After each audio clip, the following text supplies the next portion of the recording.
Let the chaos reign. Chaos Reign presents Are You Average at Best? With special guest Felicia Hamilton. Broadcast March the 14th, 2021. Enjoy.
The views expressed on Talk Real Solutions, hosted by Tyrone Thompson at TalkRealSolutions.com, are the views of Tyrone Thompson and do not reflect the views of TalkRealSolutions.com, YouTube, or etc.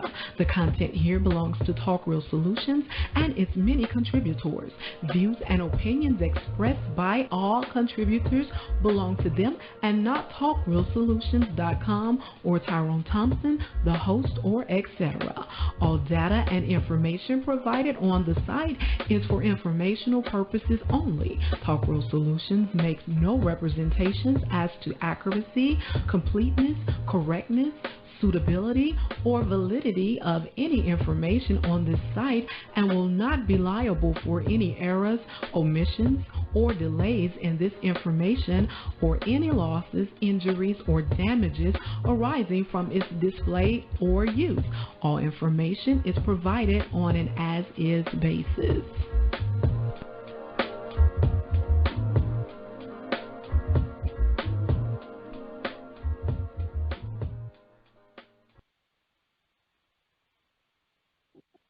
In a world where there's crime, corruption, violence, murder, theft, and all forms of atrocities that plague the world in which we live in, what you're witnessing, we are living in a state of chaos, and it takes more greater or extremer chaos to restore the order in which the world we live in today.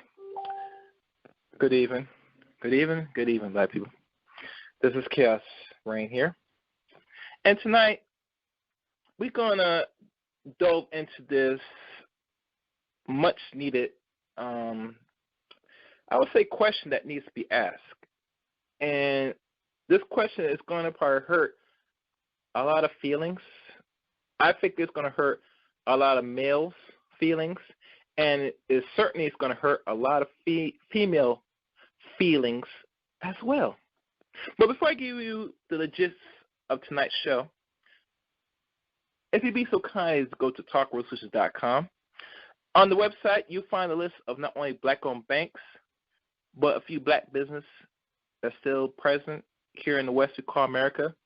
Also, on the website, you'll see the latest articles and news and current events that's happening here in America and abroad.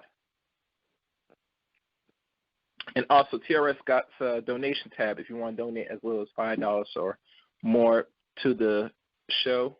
Would be much appreciated. All that's on the website. So go to talkworldsolutions.com and, check it out. Also, you can find this show on YouTube and Facebook. And for those not familiar with T.R.S. on Facebook, it gets a little bit very much interesting in a way. I would say this. There's a lot of conspiracy that certain people that does content on T.R.S. like to put out there, which is cool.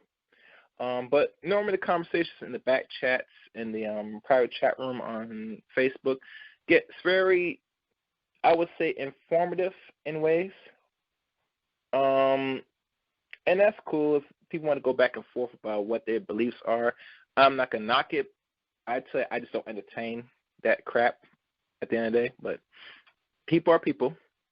So, if you subscribe or hit the like page on TRS on Facebook, you might get invitation to the exclusive chat room on TRS. So find us on Facebook titled Talk Real Solutions. It's a line. So it's not it's not hard to find it. Trust me on this. And also this broadcast is simulcasting on YouTube as well. A new channel, Talk Real Solutions. And there's like two channels. The one that's active that is broadcasting this show and many other shows is on the backup channel. And I think the backup channel right now has roughly, if I check right now, let me just take a look, because I want y'all to be able to find it. The new channel has roughly 30 subscribers. Check right now. And I sound good on my end, so that's a good sign. So subscribe to the new channel, Talk Real Solutions. And let me just scroll down, see what else is on here. So we got to be mature for this. So subscribe to the new backup channel. And I think the other channel that Tyrone is using, I think he's going to leave that for the after hour, the original channel. So, if you want to hear the more raunchier side of YouTube on TRS, you might have to keep your subscription on both channels.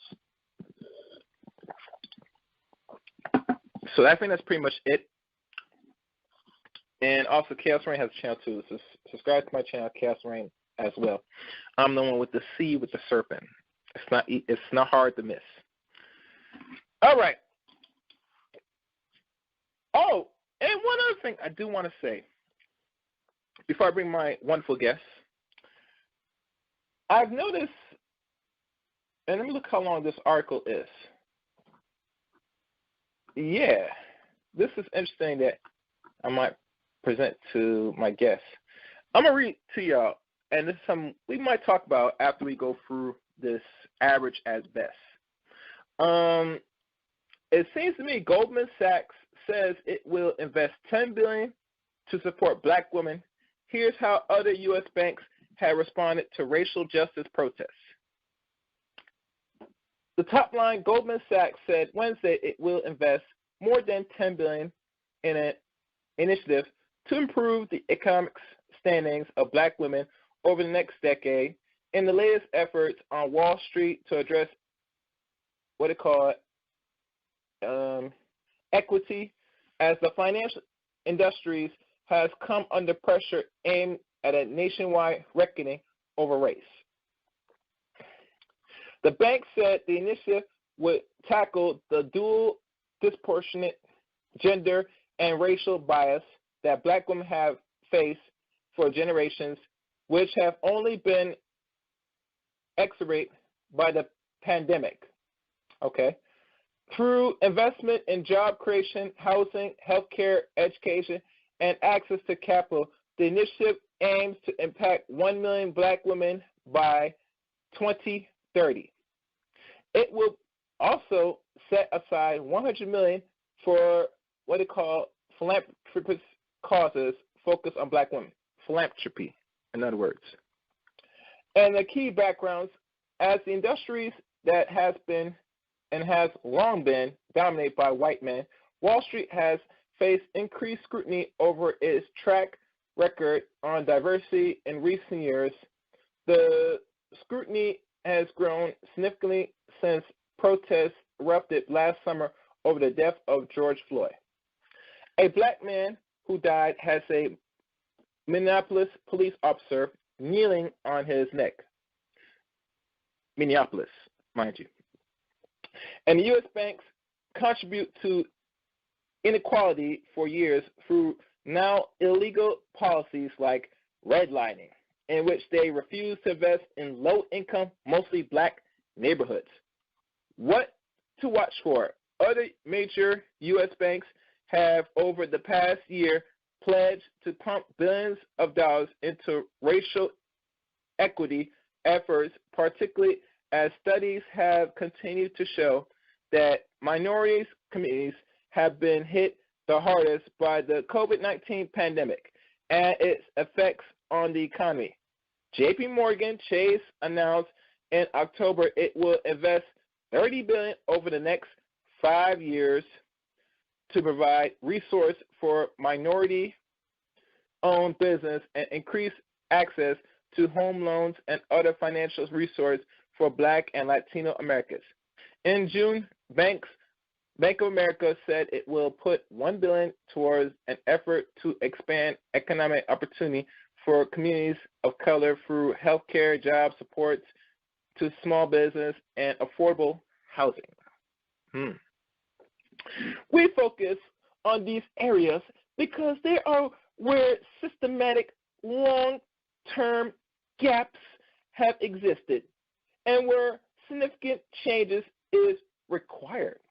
For the progress to occur and to be sustained, Vanessa Cook, a senior vice president of media relations of Bank of America, said in a statement to Forbes, Morgan Stanley, which has faced 2 high-profile racial discrimination lawsuits in recent years, that it denies wrongdoing and said it gave $5 million to the NAACP Legal Defense and Education Fund in response to racial injustice and match all U.S. employee dominations. To the organization, the bank also spent $25 million to launch an initiative responsible for setting policies, putting in place metrics, and overseeing the mentoring, development of promotion of diverse employee and driving change externally. And that's the end of this article. Yeah. Yeah, look like that's it. All right. Well, hey, I think there's more. There's more. Let me see. Make sure. I gotta make sure before I stop, guys. Related topics.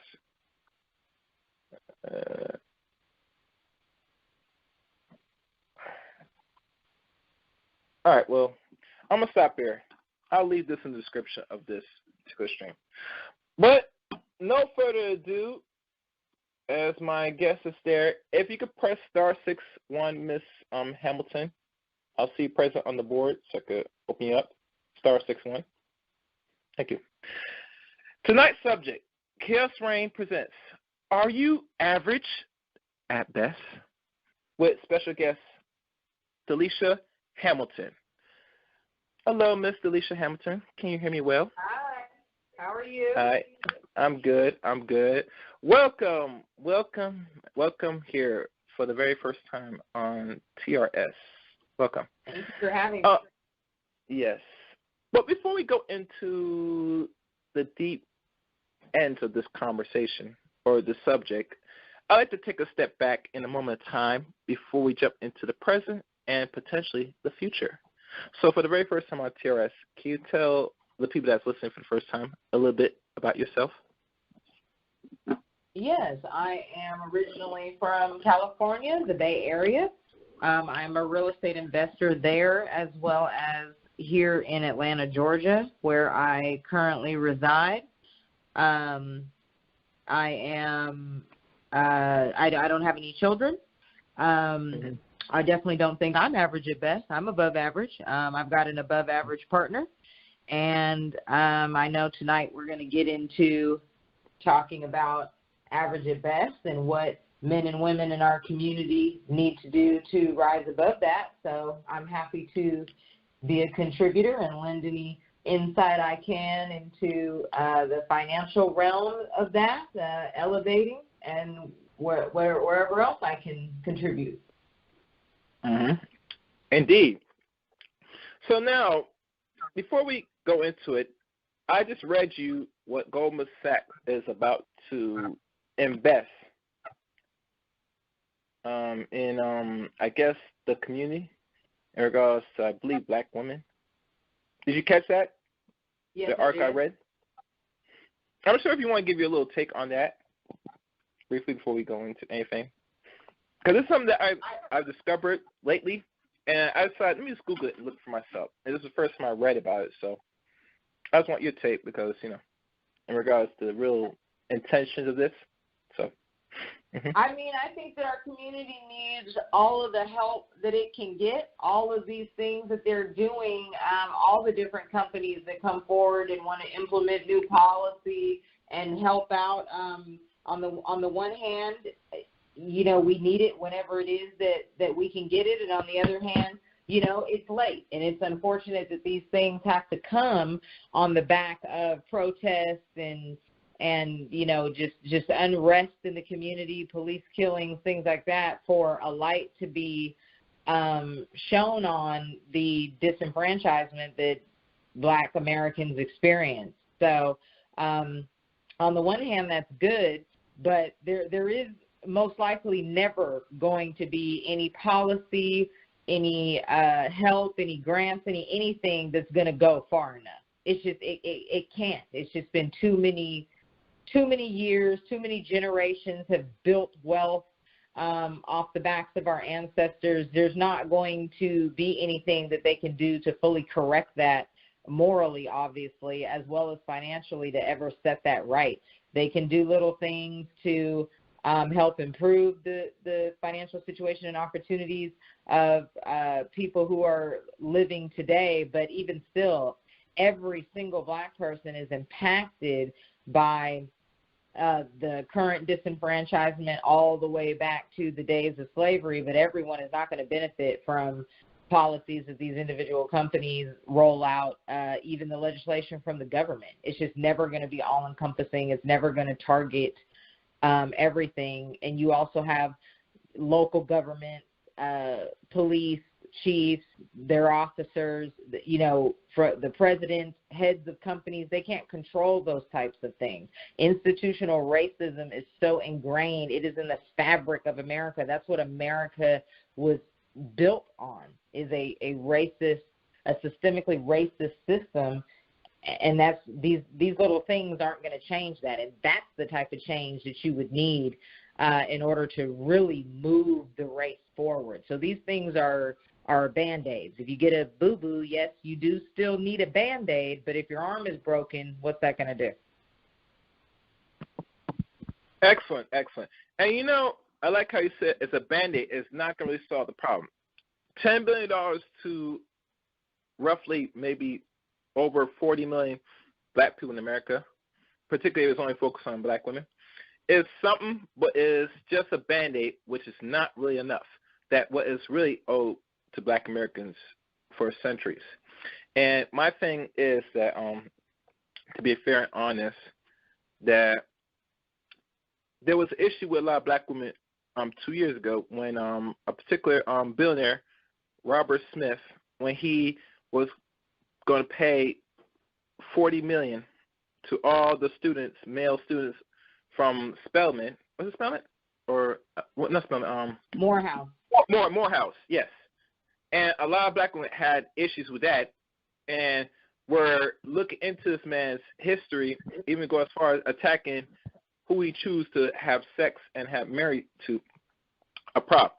And now you see women up here throwing the face to the men in the community about this so-called man, Caucasoid man, throwing $10 million into whatever it is for black women. And now they're throwing back to us. And I think with the immaturity of our people, that's what it is, that no matter where the money comes to, it should aid to the necessity of our community, period. I believe that the money should go more to the males, because we all know if the males are disenfranchised, you're not going to have a community long term. This is that simple. You get me? Most every other culture, every race of people focus on the males out of everything else. And if their males fail, there goes their nation. But, you can't tell certain people this, Miss Hamilton.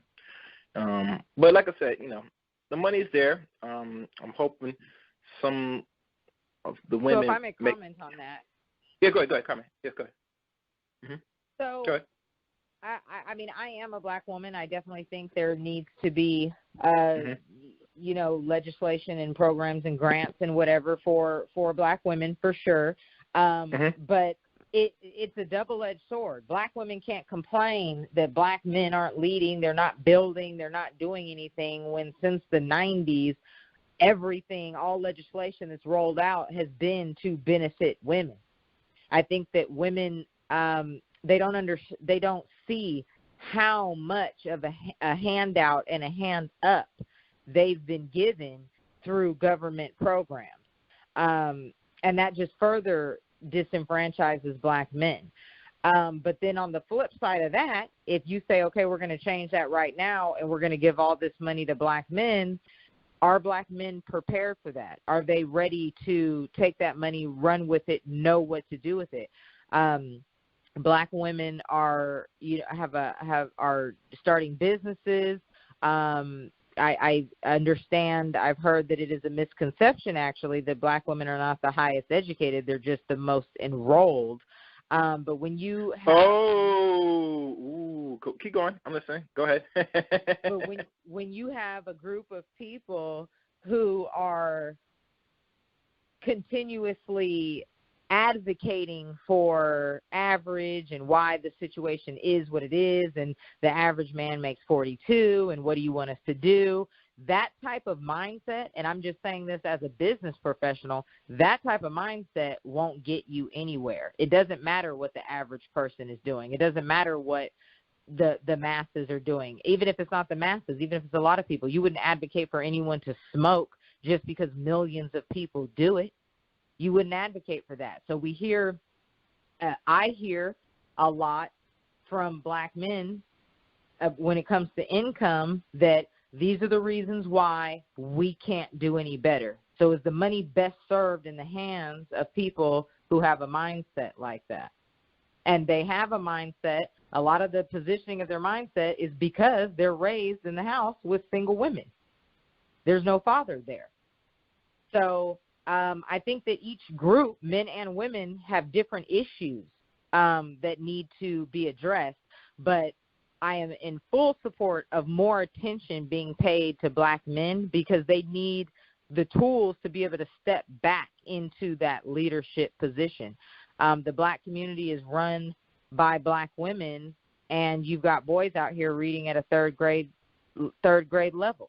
You've got men out here saying that 42,000 is enough.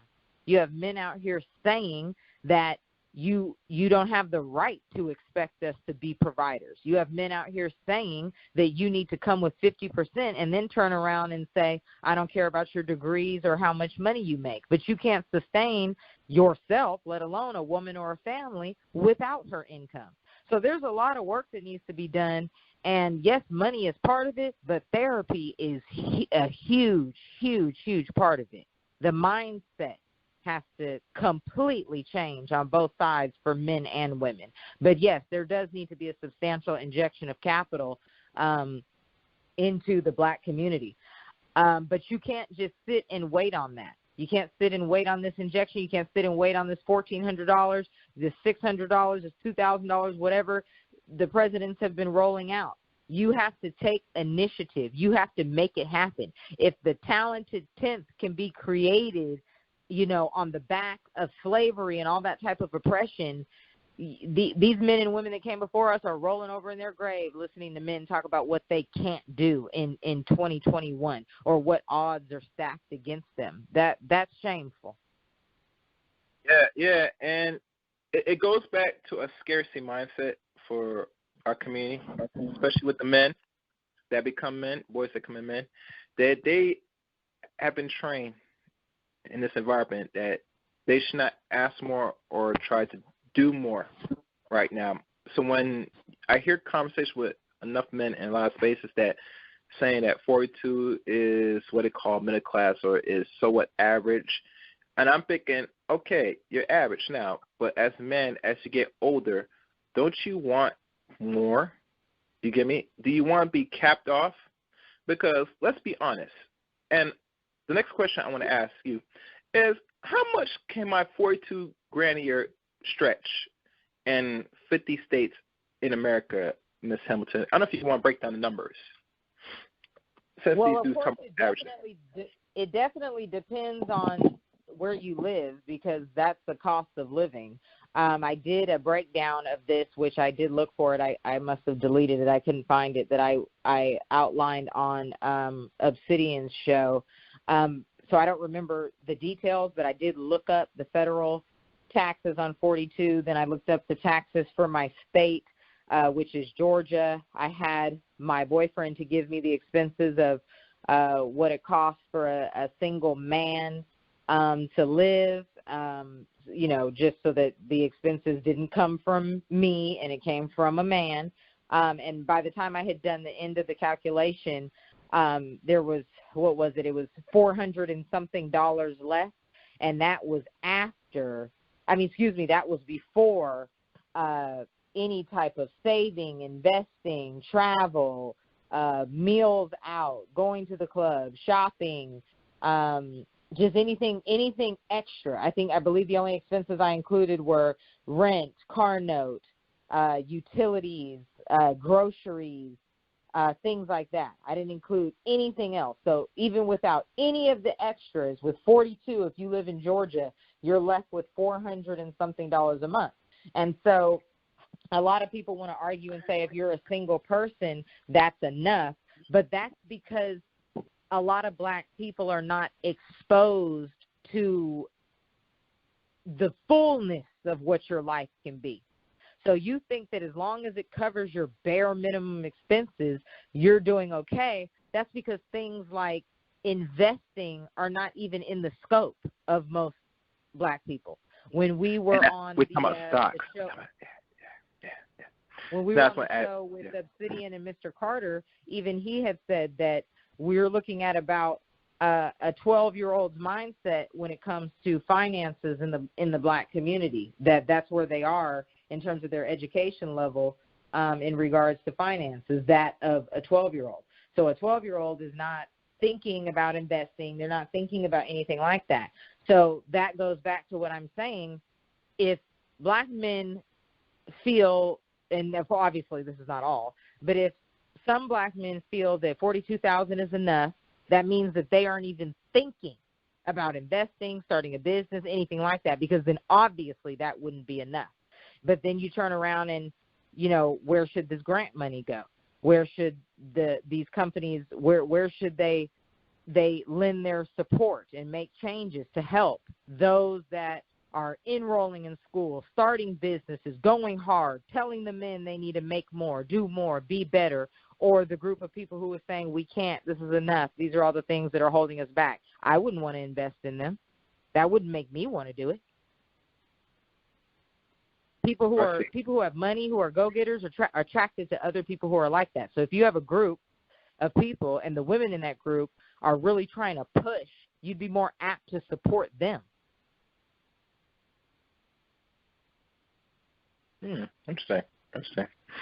So I guess if I'm a circle around people that are real go-getters, like I said, some women are getting that money like they should, and I'm a black man around a certain group of people, men or let's say women, it should inspire me to, level up and try to go get just as hard as women. Am I right?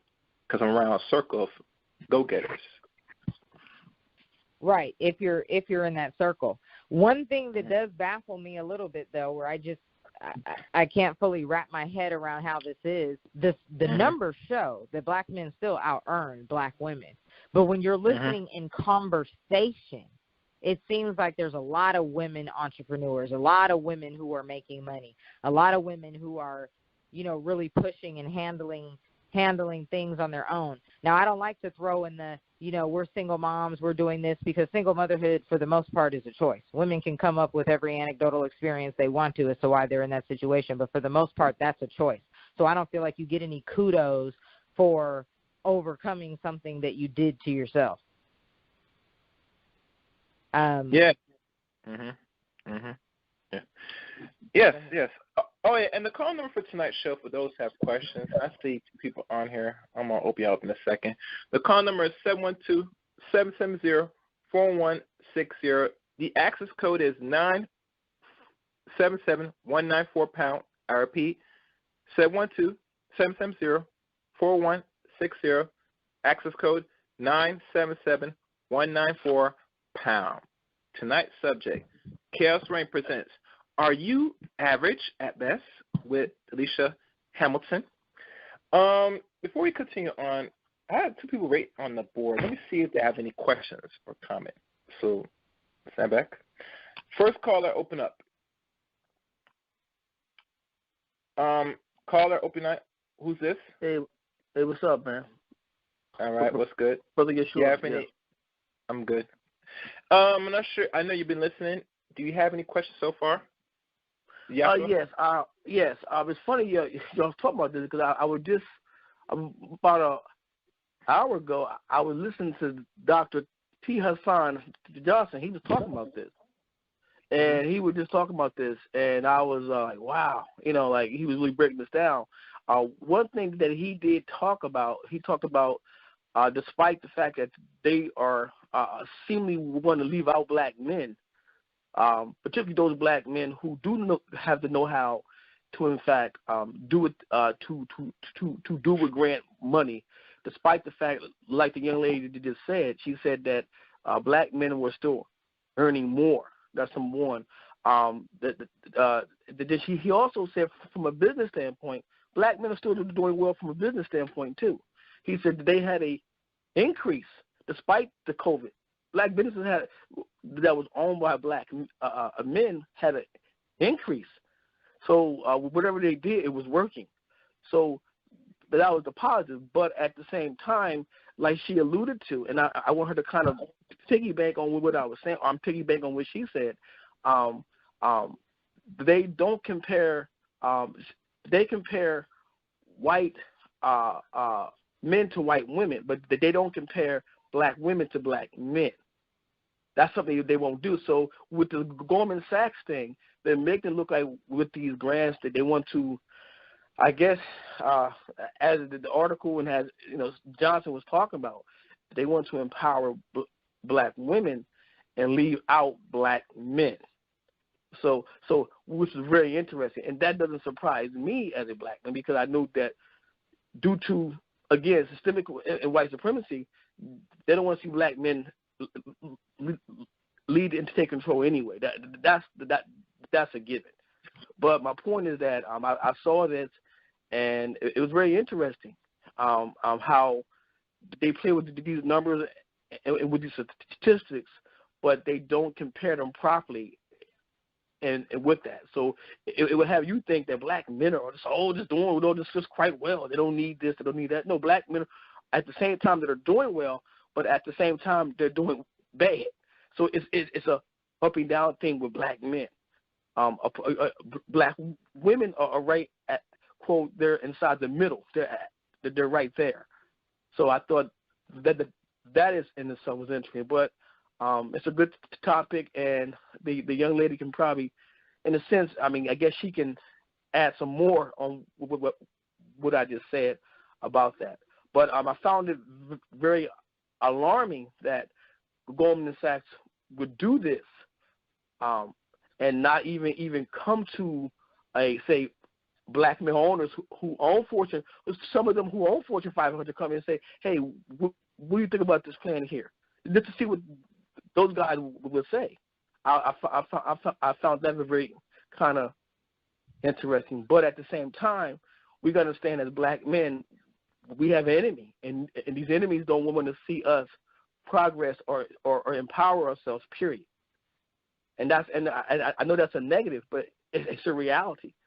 So that's all I have to say, man. But good topic. It's funny. I was just looking at the video and everything. It's weird that you're talking about this. But maybe the young lady can kind of piggyback on what I talked about. That's all I had to say, man.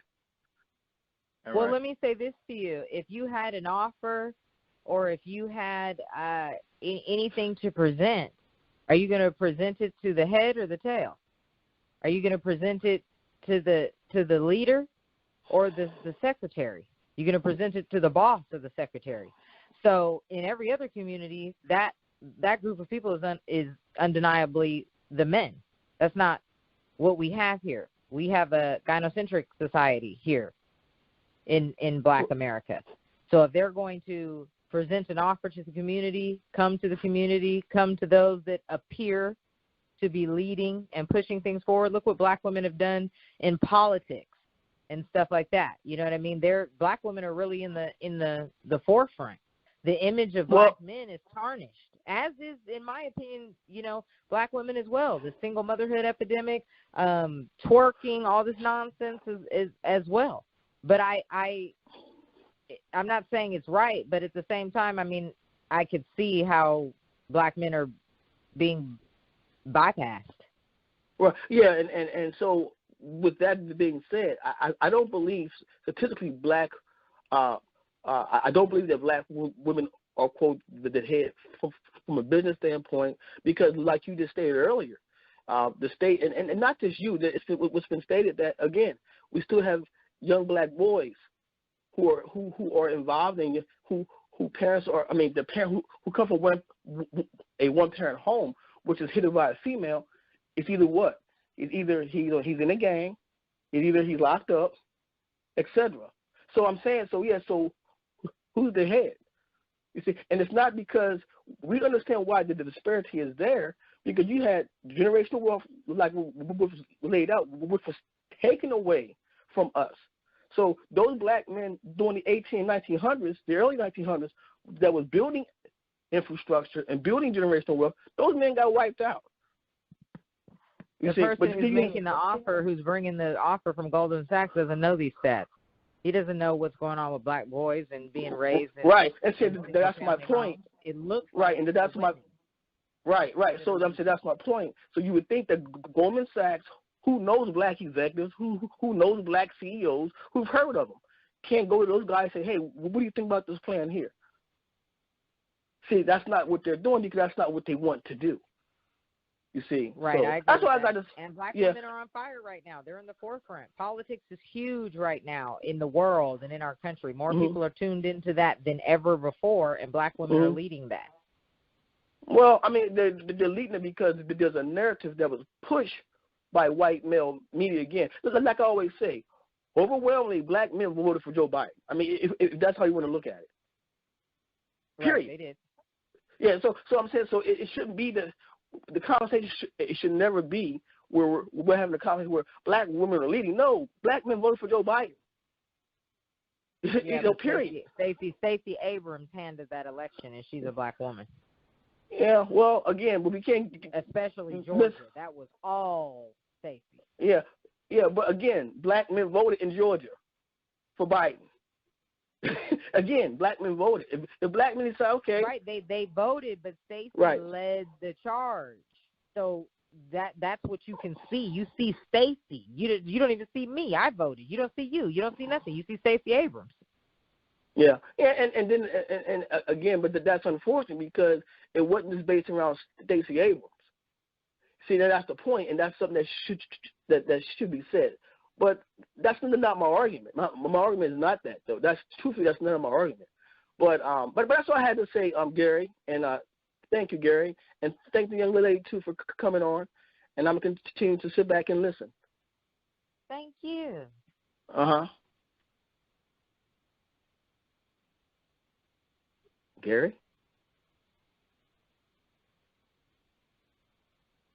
Gary. I don't know what happened. Eric, are you muted? Oh, I would say like Gary. Where are you? That Gary. Okay.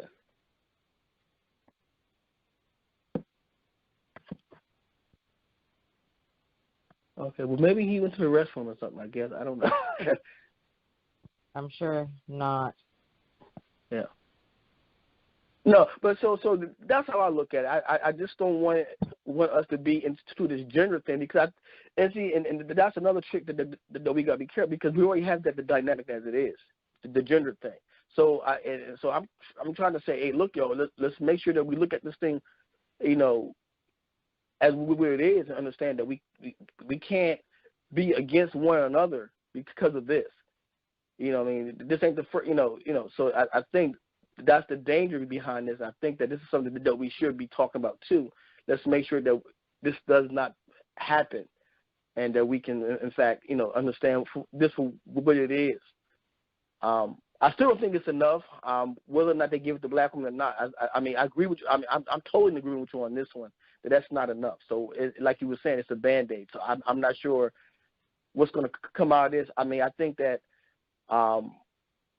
it won't be enough. And as far as black men are concerned, I think black men in the business world and the entrepreneurial world, he's going to continue to strive regardless of whether or not, they recognize him or not. So I think that's how I look at that he's going to continue to do what he do, regardless. So even with Ice Cube's plan for his contract with Black America, black women had a problem with that because there wasn't anything in there specifically for them. So black men are going to have to step up and demand what it is that they want because unfortunately it doesn't seem like their women are backing them. Their women are concerned more so, about what they can get. We saw that with Ice Cube's contract and how that panel of women reacted to that. Right. Yeah, and which was silly. I mean, to me, it really was silly because his contract really stated something for the for black people at large. He didn't have a gender specific in his contract, period. And he explained, he tried to explain that nicely to them that that's not what it's not about men or women. It's about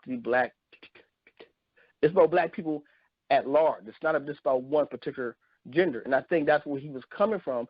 And he specifically said that. He said he didn't know why everybody. Black women are used to programs that are designed just for them. Right. Yeah. Exactly. Welfare, WIC, food stamps. Yeah. Right. Exactly. Yeah. Yeah. Grants specifically for women. This program for women. This program for black women. So because it didn't say women, then they had a problem. Right.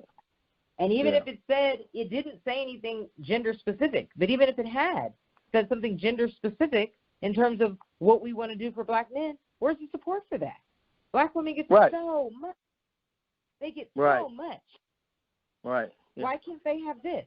How come a black man couldn't put forth a proposal to enfranchise and uplift black men? Why is that not acceptable? Mm-hmm. Right. Why is that something to rail against? Right. remember, ladies, you have black sons. You're raising black boys. Right. So yeah. it can't just yeah. be this selfish disdain, you know, when you have black children that'll grow up to be in this category of adult black men. Yeah, exactly. Right. Yeah. I mean, like I said, we agree. I mean, we agree. I mean, I'm with you on that one, 1,000%. I'm totally with you with 1,000%. I just hope that we can get other sisters, you know, black women, to see it from that perspective too. But again, there's been such a this narrative to be pushed that that will slam and bash, that will slam black men in a sense. It's like they slam Ice Cube. And then here's a guy that is just trying to help. Here's a guy that's saying, look, well, you're always talking about no black male leaders, and we're trying to lead. Here's one that came forward with a plan and got trashed. I hope that didn't discourage Ice Cube. I hope for not. Future things. Yeah, I hope it didn't discourage him, because here's a guy that got a black wife, he got a black family, he got wealth. I mean, I didn't understand why it was such a pushback, and Mom, on top of that too, he was also slammed by other black men, which I thought was kind of odd. They were slamming him. You know, so that I didn't hear. I didn't hear that. What were black men saying? Yeah, there were black men who were slamming Ice Cube, because you have black men who have taken the narrative as well. You have, is what I call them, black male haters. They dislike other black men because maybe Ice Cube might have said something a while back and they disagreed with him and they don't like him for it. You'd be surprised the thought process of other black men towards other black men. You know, so but that's another subject. I think he's back. Is he back? Gary, you back? Gary, I guess he's not.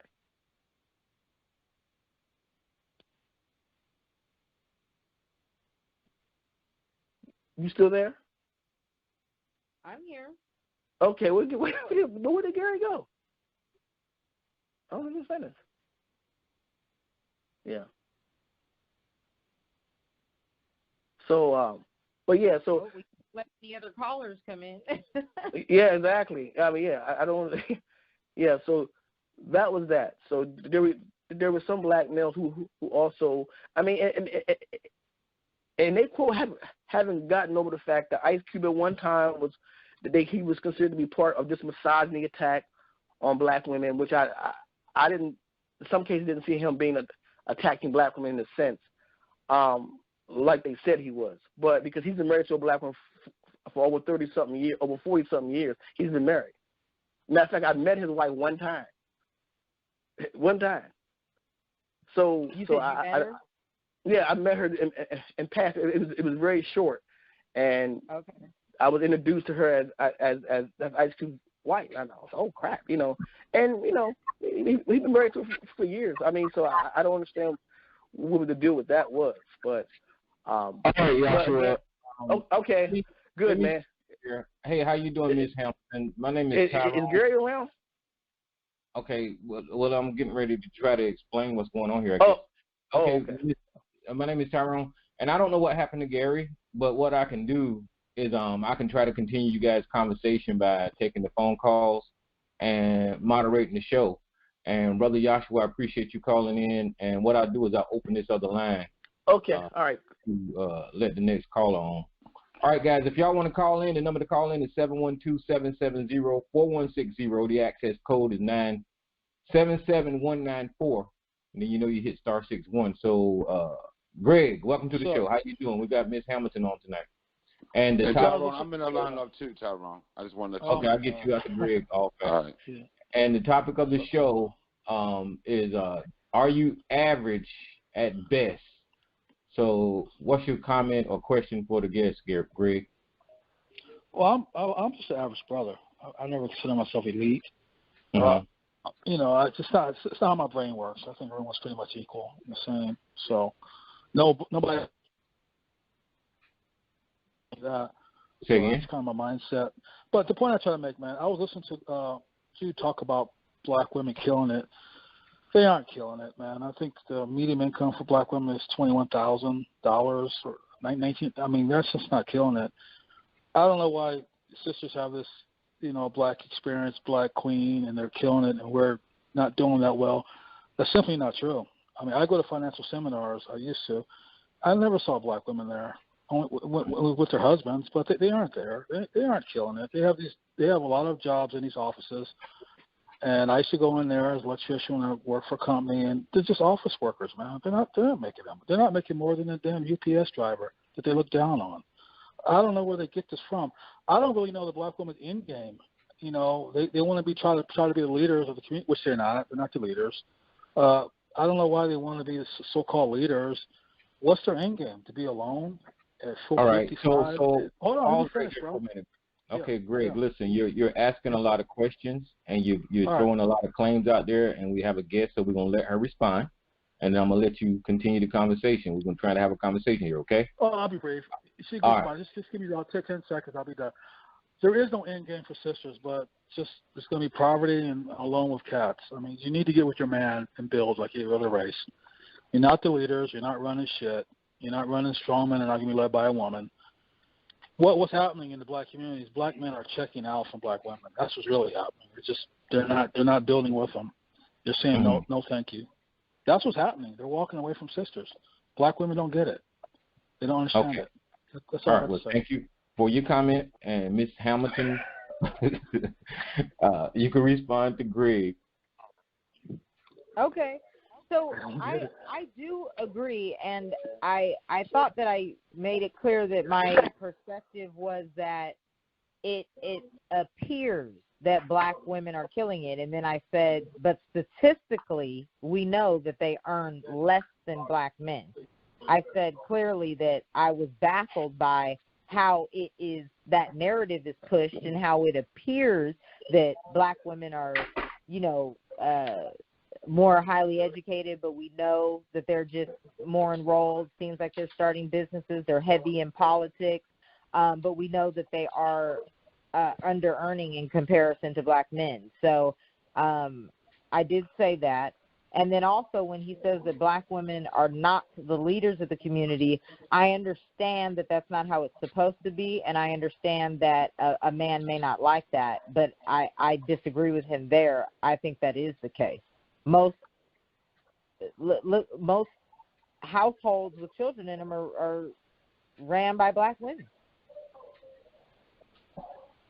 I think that black women are in the forefront. I think that black men they're just not given the opportunities that black women are to elevate out of this bottom rung position that black people in general are in, right? So ever since black men had to leave the home, they had to leave because she needed the welfare. She traded the welfare for her man. But the reason why she needed the welfare is because the black man was being disenfranchised and he couldn't get gainful employment. So the cards have been against him from the beginning, and I fully agree with that. However, that has put black women in a leadership position in the family and the community that maybe they shouldn't be. They're not leading shit, man. Black women aren't leading. Greg, we're going to do it like this right here. I know that you have some type of animosity against black women. Every time you call in here, that is your rant. But tonight, if you have that same type of vitriol, then allow the black woman to speak to you and not try to talk over her.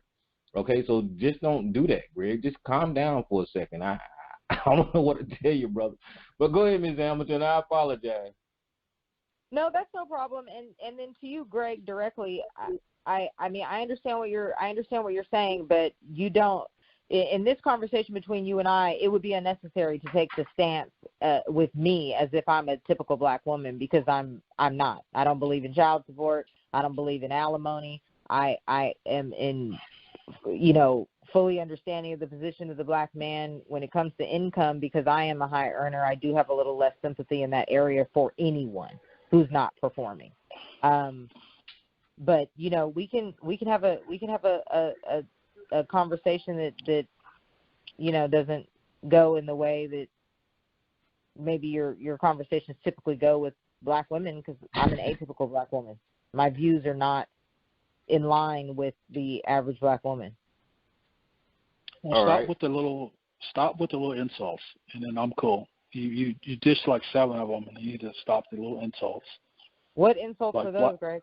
Well, black men in the lower position. That was one we said. Black men aren't stepping up. Those are little side disses. They're backhanded disses. They're not backhanded disses. I said black people in general are on the bottom rung, and black women are being given the handouts to elevate. No. That's a fact. Well, Greg, I think what's going on here, Greg, is that as she described the way she's looking at black men and black women, I think that you're taking it kind of personal when those were general descriptions, and they're she not wasn't true, really. though, Tyrone. She's like 7. She said black men need to step up and get rid of black women. I mean, that's a bunch of nonsense. Well, I'm a black man. I said, hold on, let's talk about that. I said black men need to what? Black men need to, get where black women are at. They need to build and come up to your level, like we're beneath you or Greg, some I didn't shit. say any of That's that. not true at all. That's not true at all. Greg. I build people. I build black women. I'm an electrician, and they don't have Greg, money. I didn't even say that. So it's clear. Hey, Tyrone. No, Tyrone. Just take over for next 5-10 minutes. I got Mercy. Take for 5-10 minutes. All right. I got you, brother. Okay, all right. Tyrone. Remember, I'm after this. I got you all facts. I got you all facts. I just thought it was interesting with Greg going back and forth with the guest. So, Greg, hold on for a second. We got another caller here, and then I'm gonna get all facts on the line. Ms. Hamilton, I appreciate you staying around, taking the punches. I don't know what's wrong with Greg. All right, unknown caller, who's on the line? Oh, this is Miss Lady. Hello, Tyrone. Hey, Miss Lady. What I'm going to do, Miss Lady, is I'm going to let all facts go, and then you can go right after all facts, okay? Welcome to the show. All right, all facts, your line is open, so you can go ahead and ask Miss Hamilton some questions. Hello, Miss Hamilton. How you doing? I'm just coming in. I came right in when, Hi. How you doing? When you and Yasmin was looking for Gary. I know the topic. Are you average? I know the topic, but now I'm kind of getting a sense of the take. Real quick, can you give me a brief summary of your point of view of the topic, and then I'll go from there. Real quick. Okay. Well, I feel like our conversation kind of derailed from the topic, but the topic is, are you average at best? So what? I guess the moderator maybe might need to direct that a little bit more, or what is it asking? Are black men average at best, or am I? Are black women, the majority black woman, is she average at best? Men, myself, who? What are? Okay.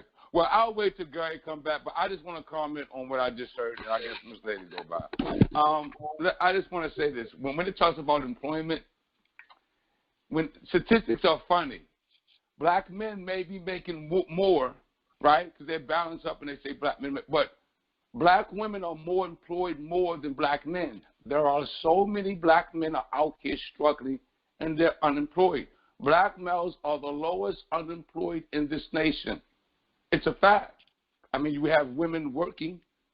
So when you look at that statistic, that still doesn't mean that black men are doing better than black women.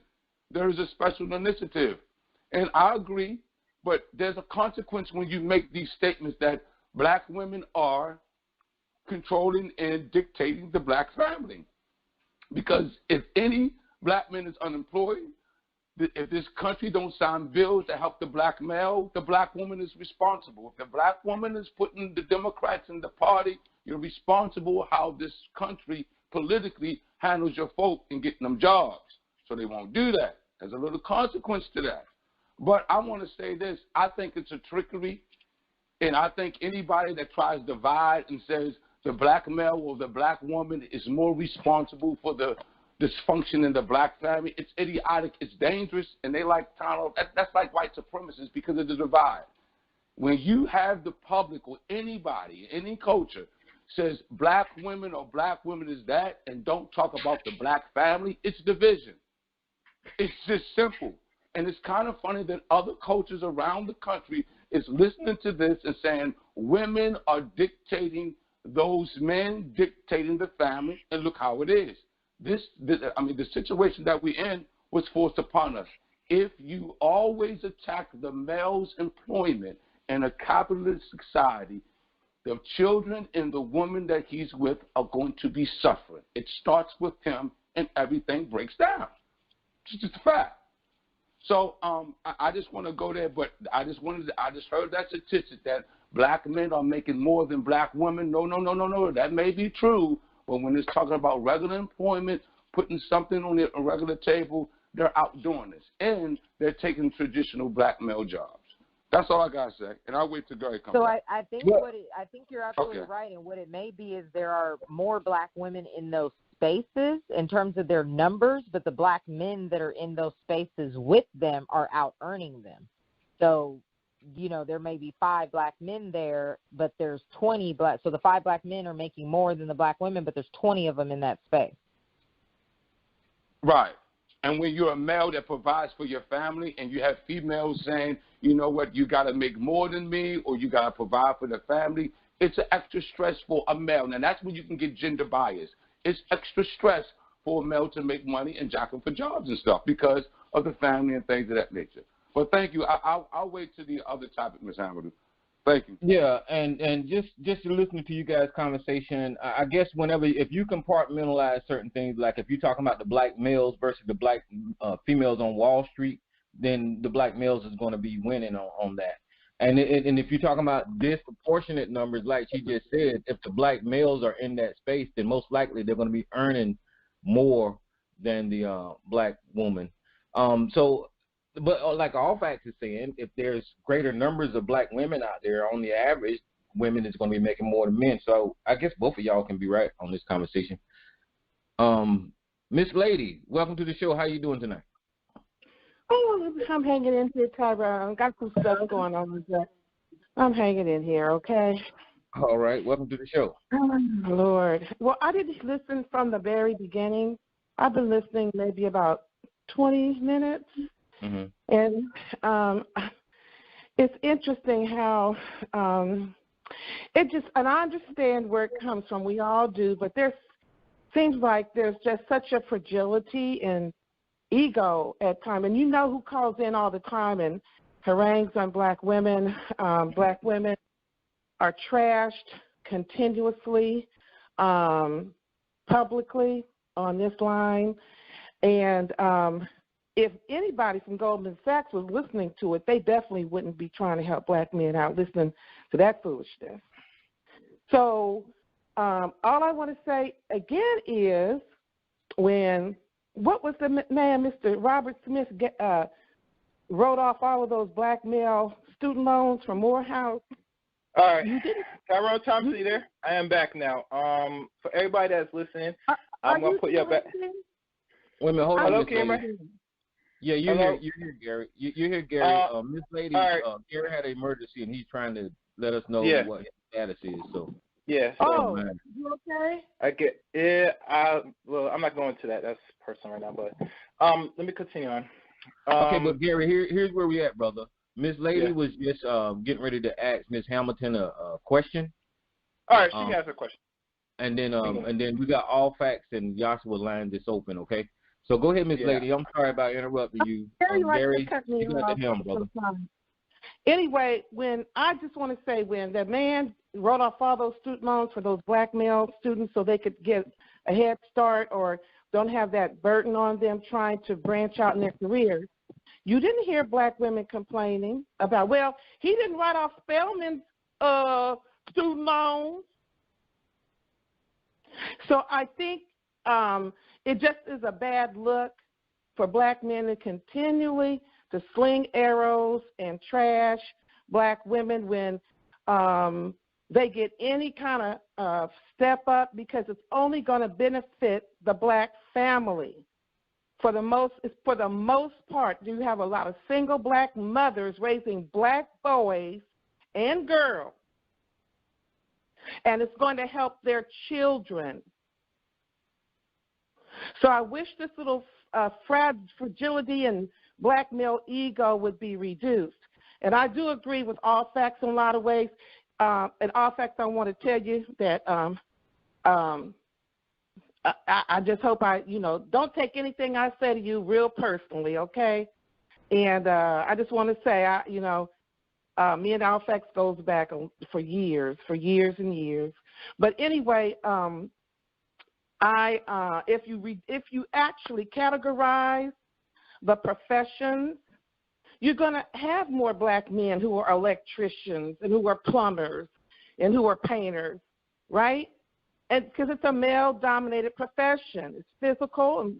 If you look at more of the office administrative, healthcare fields, you're going to have more black women in those fields, or teaching fields. So that's just how it goes. But black women are stepping forward, and they know it on some level. And instead of dealing with that reality and being honest about it, they're attacking black women and trying to negate it. That is not a good look. Non-black men are not going to ask you a question. That. No. Oh, I didn't have a question. I just had some statements. But if you could okay. Okay. All right. So let's stop right here. Ms. Hampton, you there? You about to say something? Oh, Gary, I was asking her if I could ask her a question. Oh, yes. But see, he likes to interrupt and mute me all the time. 90% of the time. That's his MOU. But maybe he won't this time. Okay, I'm not sure. This is my first time on the show. But what I was going to ask you is, do you think that black women are shooting themselves in the foot by turning their nose up to blue-collar men? Most people who, elevate and really make money, that's in the blue-collar sector. So therefore, black women are, going to college and they're, secretaries and they're, doing all this type of stuff. How is that not the perfect alignment to a blue-collar black man? I think it's a great alignment.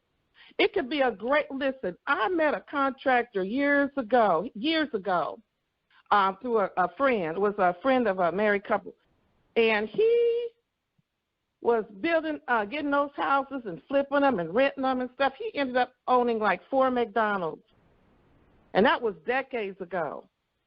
It depends on the compatibility factor.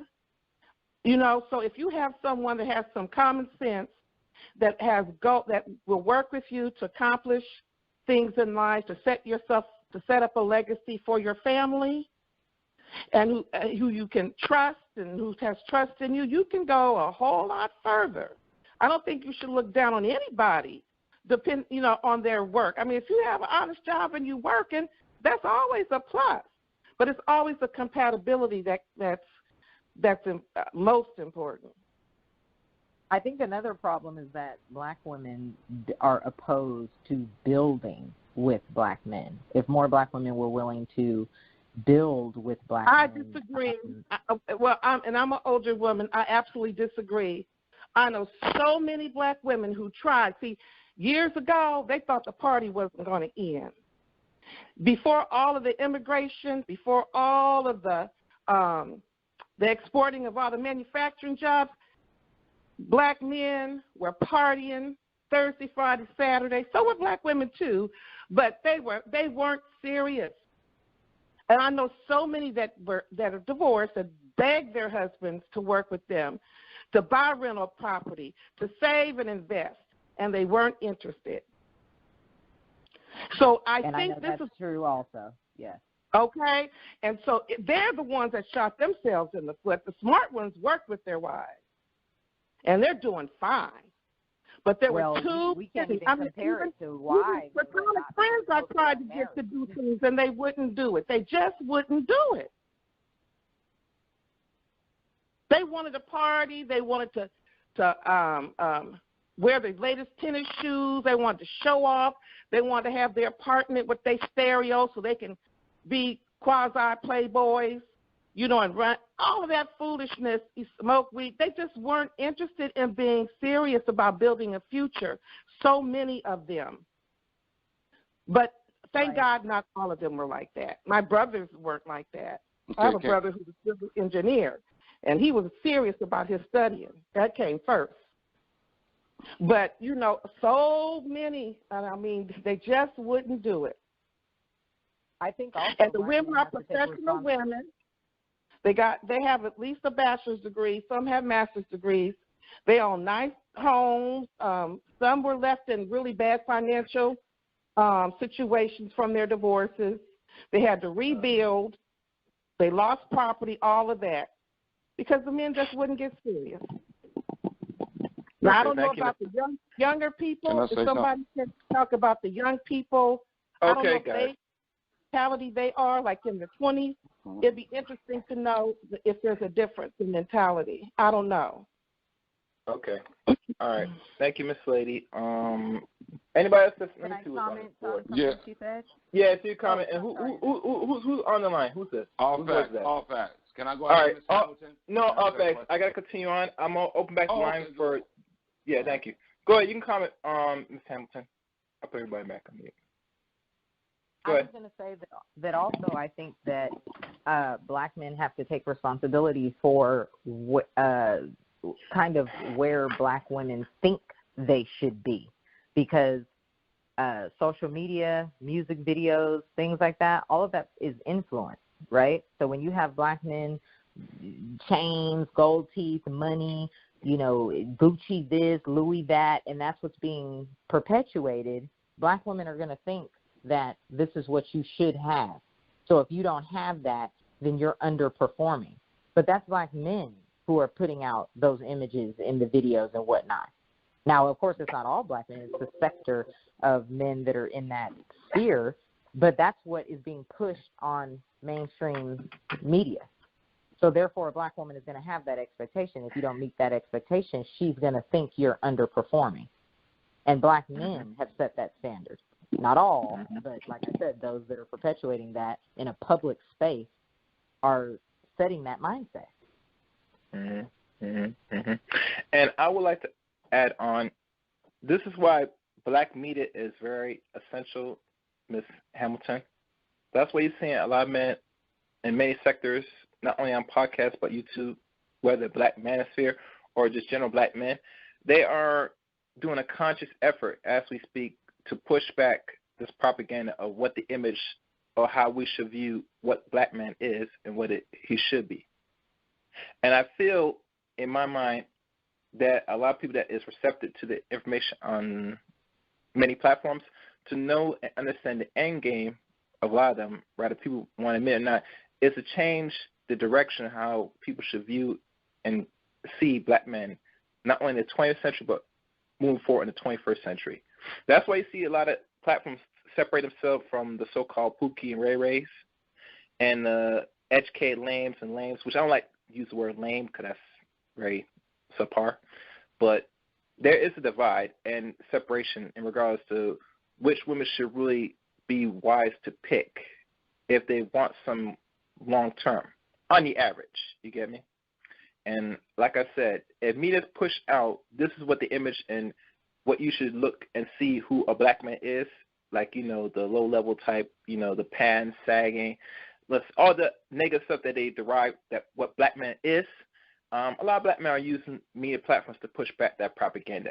And I would say for most women that got their stuff together and is on a purpose, they should, too, push the image of the ratchet culture of black women. Can we agree, Ms. Hamilton? Absolutely. I fully agree. Yes. So that's how I see it.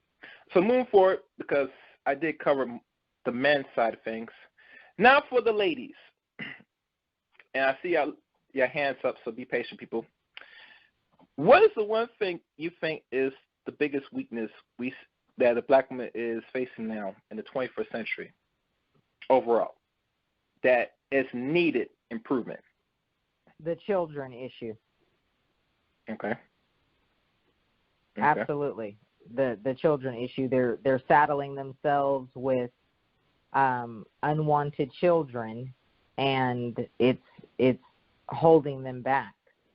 I think black women are pushing a narrative that black men are abandoning their families. And I've said this before on other shows, that black women need to understand these men are not abandoning families. A man that lays down with you and you pop up pregnant, you are not his family. That child is not his family. You are not married to him and then he walked out on you. They are not abandoning their families. No child is brought into this world that a woman does not choose to bring into the world. You're choosing to have children under less than ideal circumstances. That's a choice that rests solely on the shoulders of black women.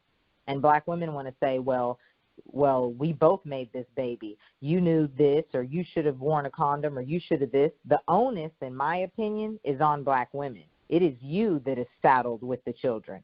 It is you that's going to get the couple $100 a month thrown at you for child support that's not going to help you do anything. You saw this situation with your sisters, your cousins, your aunties, your mom, your grandmother, and you choose to continuously repeat this cycle and then want to blame black men. You could be on birth control. You could take the morning after pill. You can have an abortion. You choose not to. And thus you're in this situation, and you think that a black man society thinks, not just black women, the government thinks that black men should be financially crippled through child support and alimony and then somehow miraculously be able to keep up with the Joneses. It doesn't make any sense. It doesn't make any financial sense. Okay. Another thing that a lot of men have been reiterating, one of the weakness also is the weight problem in our communities.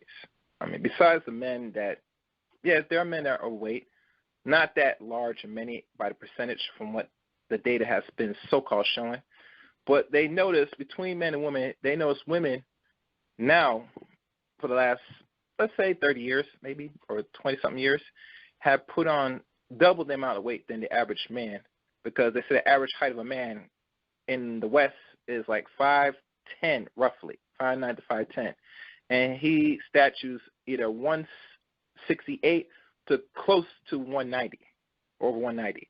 And now what is said that the women have put on double that amount roughly every decade or so.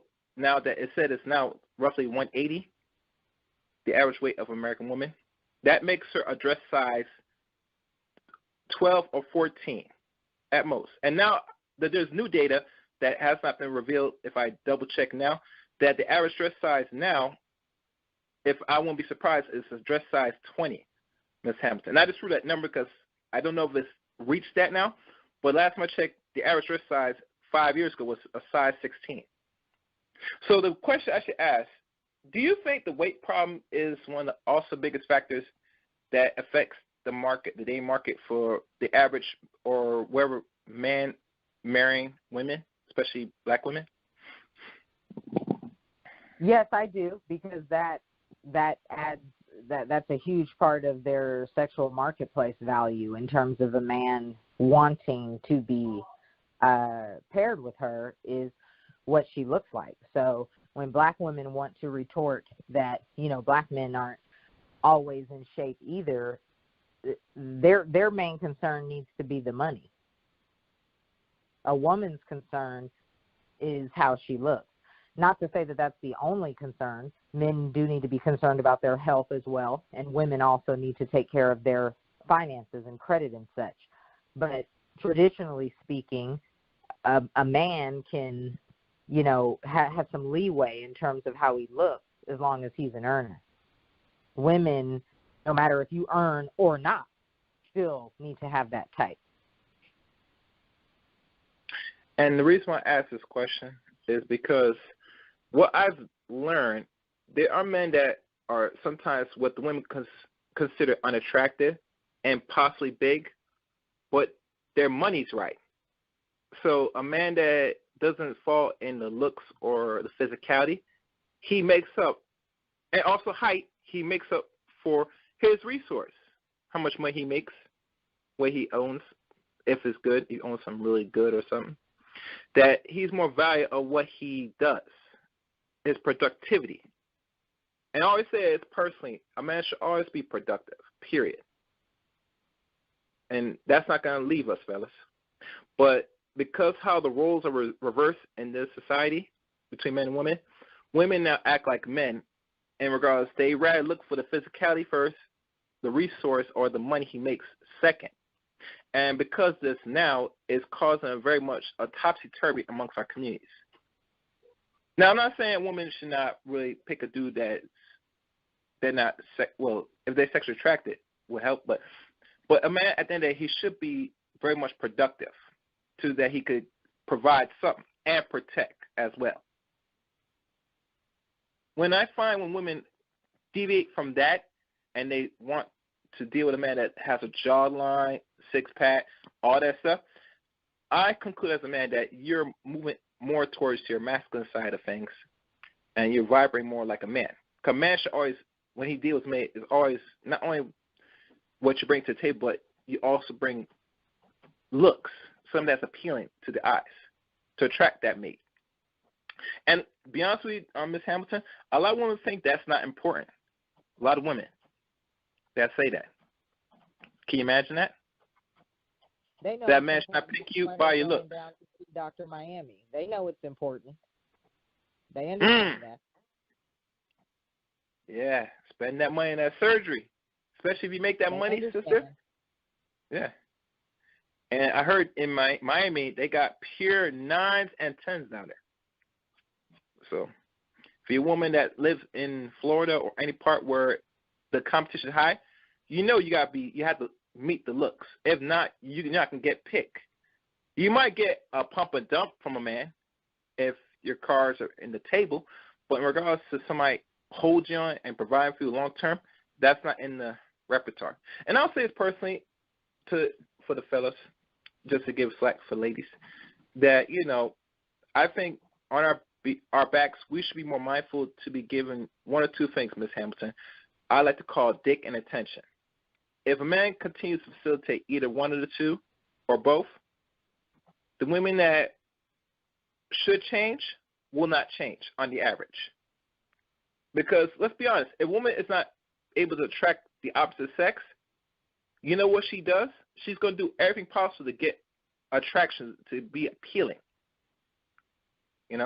Hell, why do you think women spend the money on the makeup, their hair? All this is to look good, to attract the opposite sex. So they know the importance of good looks and maintain a healthy weight. Yeah, okay. I'm sorry, go ahead. Yeah, maintain a healthy weight.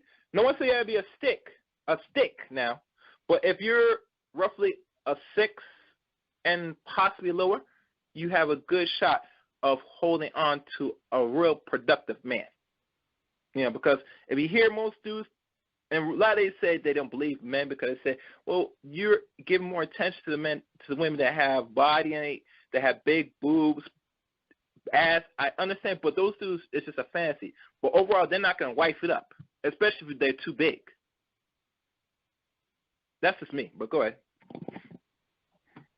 I think that also, to piggyback off of what you're saying about how, women invest in makeup and hair and all those types of things, they'd be better served investing that money in a personal trainer, because black men have said numerous times they don't like the weave, they don't like the makeup caked on, they don't like these ridiculous eyelashes, they don't like it.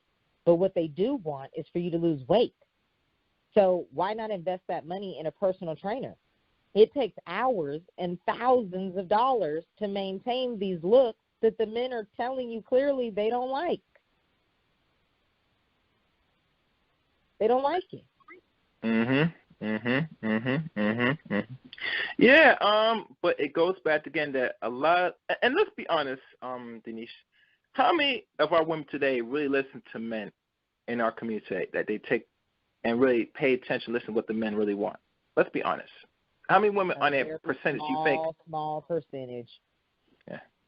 And the reason for that is because in their mind, they say that black men should take it. You should accept me as I am. No self-improvement in regards to health, maybe the looks. You just take me as I am, and that's good enough. And it makes it go back to the woman of the Miss Average at best, which is not the focus of this show. But when Mr. Famous told her that you're average at best, you make decent amount of money, and you're starting to make real good money for the last 3 years, which is one of the benchmarkers that's supposed to be labeled for men that's making close to $100K more a year. But the problem is, why he said that not only you're average at best, but it's going to be hard for you to get a man up your level, is because you have a child and you're older. And a lot of women, they can't really get over that. They look at this black man and say, and you know what's funny? Because this man has started a conversation now about this, that I hear so much things about he is homo, he's gay, this and that. But let me tell you a secret, Miss Hamilton. I had a conversation with another woman that talked about this man, and she went and got at me for the same thing because I don't approve of people's lifestyle choices if they're about that transgender or homosexual. I don't approve. And she got me trying to call me out on certain things, but have a bigger problem calling out a black man that's telling black men what they don't want to hear, calling him all gay, all this. So it makes it be like a man, I'm confused. That there's a lot of gaslighting, a lot of games being played, that they just want comfort message and they want the men to tell them anything that doesn't suit them or they feel is attacking. And I find that to be very weird at the end of the day. Well, like Kevin Samuels says, he deals in outcomes. So ladies have to look at what is that getting you?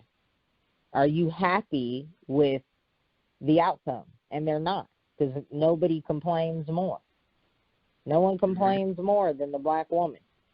So they're obviously not happy with their positioning.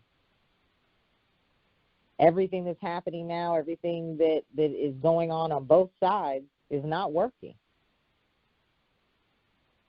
And people are going to have to, on an individual micro level, take accountability for their own situations, for their own lives, for their own health, for their own finances, and move forward that way. You can't look around and say, well, the average black man is doing 42, so if I'm doing 42, I'm okay, and then turn around and say, but the black women need to lose this weight and not have kids. If you're going to deal with average, then you need to look at what average is on both sides. On the black man's side, average is $42,000 a year. On the black woman's side, average is 2 kids, 2 baby daddies, 183 pounds. That's what it is. So if you can't elevate above 42, she can't drop below 183 and move on from the topic. We beat this topic to death. There's a difference between high value and average at best. So if you want something different, average is 42, 183 pounds, size 14, 2 kids, 2 baby daddies. That's average. If you don't want to be in that realm, drop the weight, knock it off with the kids, make more money. That's the answer. It's not complicated. Yeah. I mean, it's easy than it sounds, but like I said, majority of people on the average, well, I can't say average, but majority of people are not willing to do what's necessary, put in the work to change their outcomes, you know? And I think with the men, people have average lives. Yeah, yeah. And I'm not saying you can't live an average life, but say that you're going to see the same results and the same outcomes with this average thinking. And I'll tell most people, if you could think and move beyond average and try to say you want to do and want to have better outcomes, you have to do what's necessary. It's that simple. And that requires work. And I think when it comes to our community, majority of people, rather they want to keep complaining, they're not willing to put in no work at all. As a man, if you are making that or less and you try and bump up, you might have to do some side hustles. You get me? You're going to have to find something to bump it up. And no one say you're going to be a millionaire, but let's say you could make more money where you could push to have a better outcome. That a man could strive for. You get me? I mean, not saying that a small business or a starting business will get you there, but if you have some side gigs, some side hustles, and you put in the serious work and grind hard, you're going to see your life change within the first year or two. I guarantee you. Hell, you could probably learn some online. I say this, Denise, since the pandemic, I've talked to a particular sister just to buy my time while most people are staying home. And she referred to me to an online school where it pays less than a fraction. I'll give it a label. It's called Udemy. And they have courses you can learn some new skills or learn something new for less than $20. And you could stay with the program as long as you want. Watch it and learn it, and even go as far as if you're confident, you could probably prepare yourself to take a test on some of these courses, possibly for certain certifications in certain fields. So it's not that it's not out here. I tell people, especially men, you gotta put yourself in position and look for it. You get me? I'm across certain people that they present this to me. I watch certain channels and I implement, find it, and go out and try to see what I can learn. It's that simple.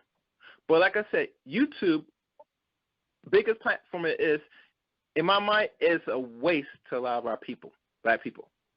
Because let's be honest, entertainment, drama, and other forms of stuff is entertaining. It's comfortable. It's some people keep their attention span to watch. But I'm telling you as a brother, telling every man this, and I'll tell you ladies this: if your attention span only lasts for less than 5 seconds, you need to disconnect through all social media and internet altogether and start bump your attention span better. And the best way to do that, you might start buying some books and start reading. You got to break your attention span, because it's for you to assimilate new information or find things that will help you. You have to break your addiction to the nonsense. There's no way in hell you as a grown adult tell me you can't watch something that's educational, beneficial for more than an hour and say your head hurts, you're bored, and all of a sudden you go turn and find other channels that talk about nothing all day. That doesn't help your outcomes in life. Can we agree? I agree.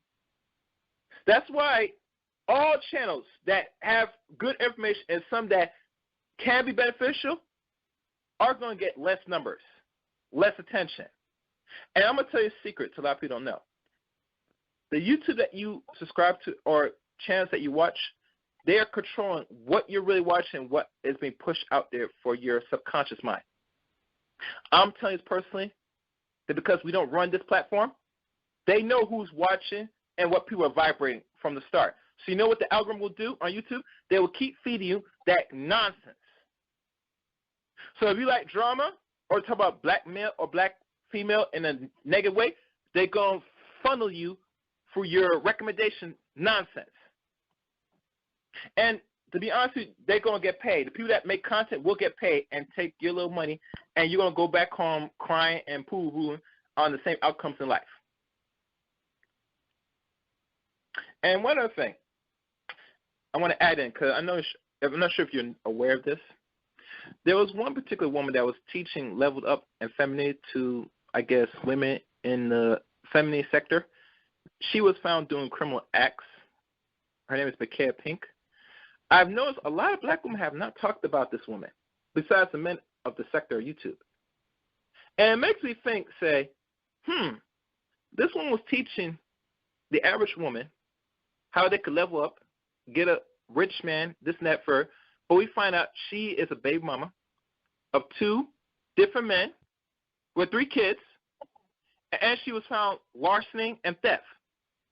And one of her oldest sons was doing some crime of theft too. So it lets me know to a lot of young people, especially women, anytime your daughters are watching any channels in regards to how to be feminine or how to conduct themselves as a woman or a young lady, you have failed as a parent, in my mind. Because there's no way in hell any channel that your children are subscribed to or they're consuming should be influenced how their outcome is in life or how they view life. So that's something I just want to add on. I don't know if you want to have any comment on that. Yeah, I think that black women not having a lot to say about that is not a black woman thing. I think that anything that highlights negativity in your group, no matter what it is, you're going to shy away from or, not want to acknowledge. That's an elevated person that can do that. So I agree they're not doing it, but I don't think that's like a black woman issue. Black men do the same thing when the light is shined on things that are less than positive about them. as does any race, any group. Yeah, I agree. Individual. I agree. Now, my final question. You just said personally that in regards to marriage, you feel women should not be owed any alimony. I don't know if you want to go in detail that why is so in regards to the marriage thing with men and women. I just think that you should leave what you came with what you came with. If you feel that people just need to smarten up, most marriages end in divorce. So if you know that, then just, fully depending on your husband, just may not be the way. If you know that you're gonna have to start over, or that's a possibility that you'd have to start over. Now that's a negative way of looking at marriage, and I understand that everybody may not want to look at it like that, but just the age-old adage, you weren't with me shooting in the gym. I could see it if it was, he had to give her 90 days worth of rent or something, but don't you have to pay alimony until she dies or remarries? That's insane. Mm-hmm. It's funny how most women that married to men that have means that's rich or regular men that's doing pretty well, and depending how lengthy the marriage lasted, that alimony is put into play. I find it very odd that in certain states, because alimony is different for every state, I'm not sure what's the alimony in Georgia, depending on if you're married, that you're paying your wife or your ex-wife money until she get married. But it makes me wonder, how fast can a woman, if she has kids with you, get remarried in this society? Do you know? Exactly. So it puts black men at a disadvantage because, 1 in 4 black women are married. So if you've already been married and you have kids, the likelihood that you're going to get picked up by somebody else is slim to none. And so that's another way that black men just continue to be financially crippled, and it's not right. And you're right. And that's the startling problem with a lot of things. That's why I advocate once you're married, you should work it out like our parents and our grandparents have done it for decades after decades. Because let's be honest, the reason why women really divorce now because the government stepped in and said, now we're just going to make it easier and put the hands of divorce on the woman's side just to divorce for any reason.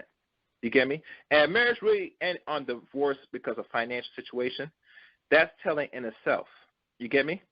That if you know you're married to a dude that is either working and he's just going to be stuck for a period of time and he's not going to grow, then you should already be prepared for that from the start. You get me? In my mind. I mean, this is me, but like I said, everybody's different. But I know for most men, like we had this conversation before, if a man's comfortable just making that and doesn't want to grow any further, that's telling on him. That say that, you're going to be struggling, especially in certain states, that if you're only making $42K a year and you have more than one child, you're going to be, it's not, I'm not saying, I'll say this. There's no room where your children are going to benefit if you stay in the same position as a man. Period. Because what are you going to do in regards to college, if you're going to even buy a car for them, what outcomes are you looking at? Now you're going to be trying to live somewhat beyond your means if you're not careful. So really a lot of decisions got to be made.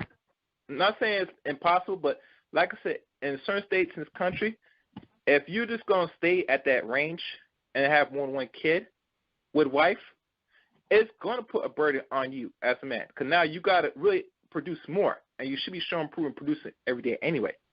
And if you're not thinking on that now, you're definitely not going to be thinking on once you have a woman, which you're going to have as a wife and with children. So those are my sayings. At that point, it's just going to be all stress. 42 is not enough for one person to do what they need to do. But like I said earlier, most people look at it, does it cover the bills?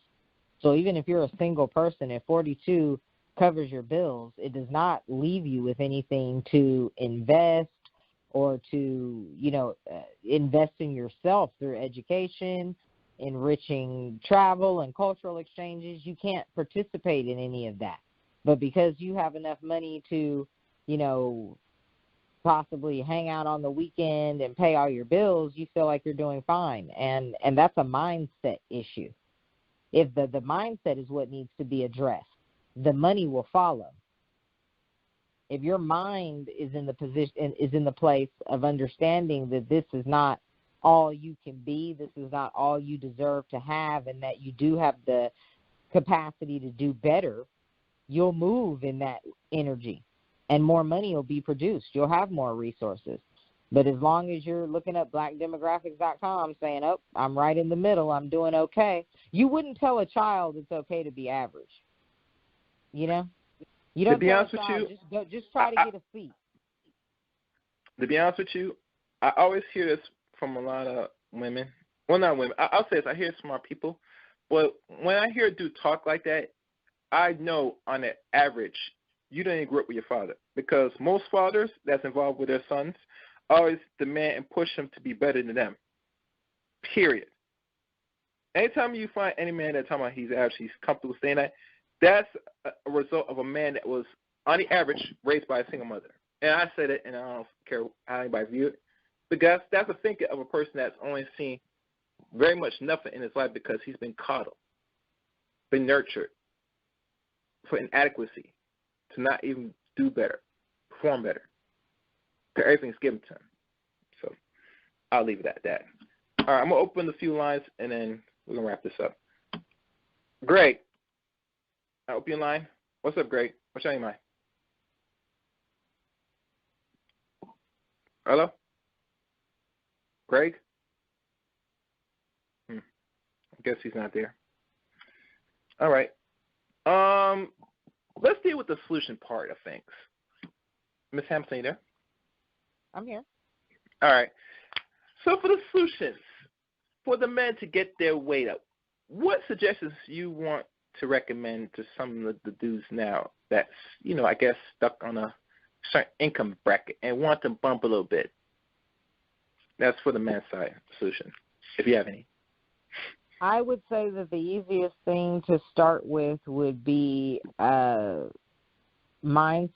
and you can start to shift that by reading books on that. I think that Think and Grow Rich is a great book to read. Rich Dad, Poor Dad is a great book to read. The Richest Man in Babylon is a great book to read. There are countless books that deal with mindset. And as you start to read these books written by high-level producers, you'll see that a lot of the same themes run through these books. The same types of things that they do, the way they think, the actions that they take, the way they plan, how they spend their time. You'll see that those things are throughout, a seamless thread throughout these different books. And I also think that an easy place to start is with your personal credit. Fix your credit. There's no reason that your credit should be a 500 and you have on a Gucci belt. Fix your credit. Again, that's mindset, though, of understanding what is a priority and what is not. So when black men say, well, we can't make more than 42, are you debt-free? How's your credit? If those things aren't together, then how can you say that you're where you should be? And that goes for both sides. If I was a man, I wouldn't marry a woman who had any debt or bad credit. Oh, that's gonna hurt. Oh God. Ooh. I wouldn't take that responsibility on. I wouldn't marry a woman who had children. Oh God. These women gonna kill me. Oh God, they're gonna kill me in the comment section and during this recording. Yeah. Oh, well, you know one thing. Kill me in the comment section. I said it. Yeah. Well, listen. A lot of dudes been saying it, and a lot of women look at the man and say, "Oh, you're not gonna take me and my fucking kids." Oh well, you know what I'm saying? You're gonna take me as is. I say, you think so? No, man. If I don't got no debt, I should expect you should have a debt.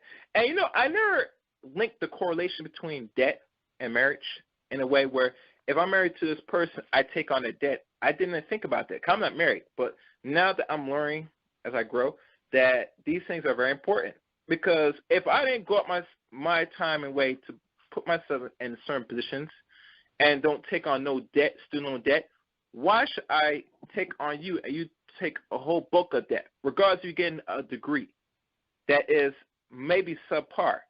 And what I mean by subpar, like I said during the early part of this broadcast, women are in school, but they're not getting like degrees like they say they are. Am I right, Miss Alicia? Right. They talking about they're most educated. And I always question education because I always ask the most important question: what are you educated in, and what are you educated for, and what school you went to?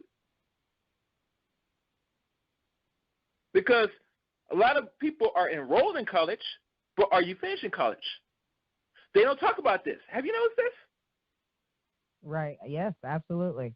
I know Obsidian talks a lot about the college, the school mattering, but I personally, again, I'm with the outcome.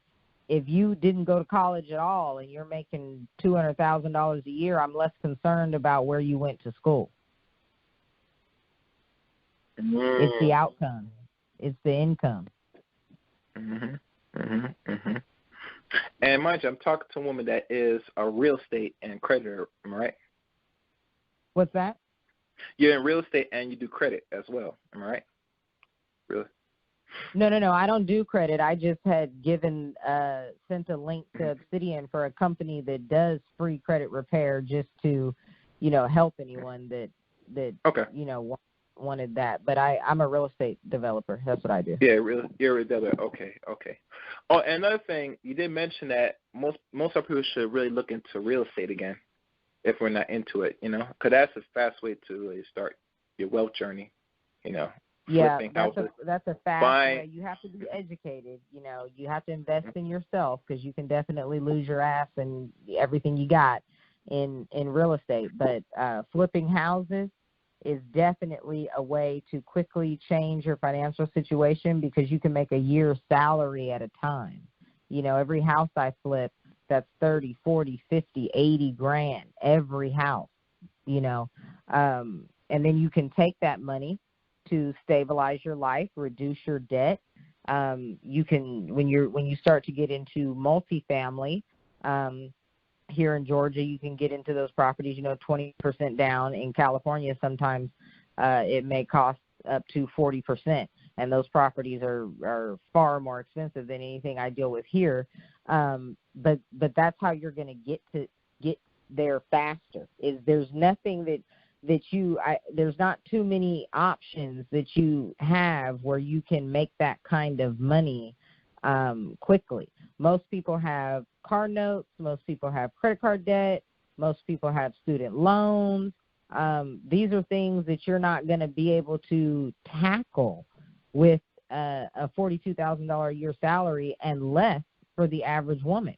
And then you couple that with kids who also have to start their lives. They will need cars. They will have to go to college.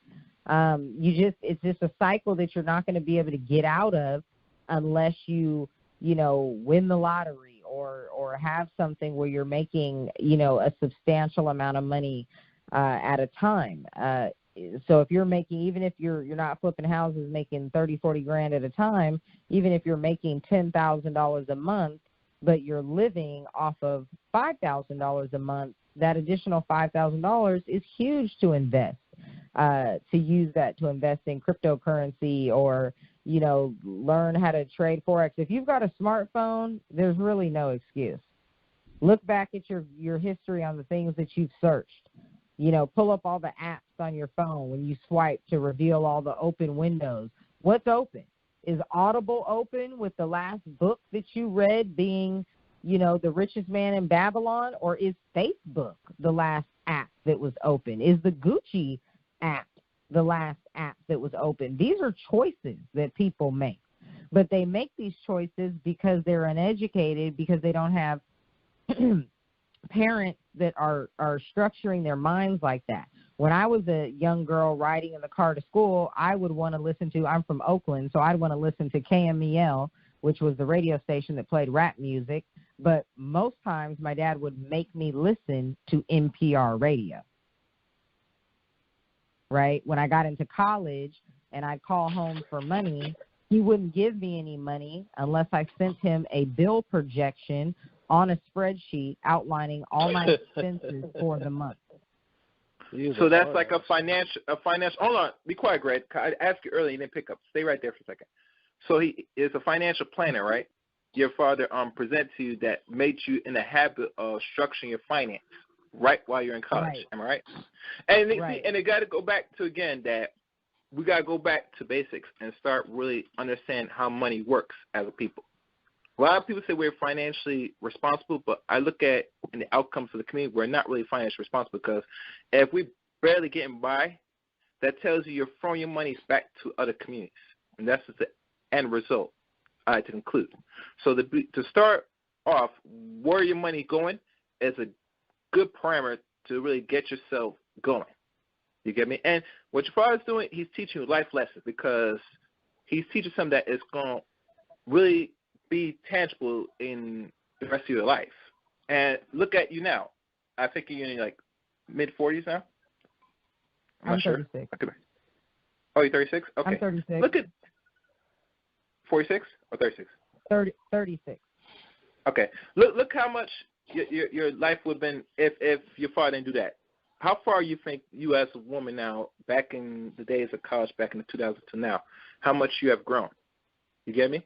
You become much more wiser as you age.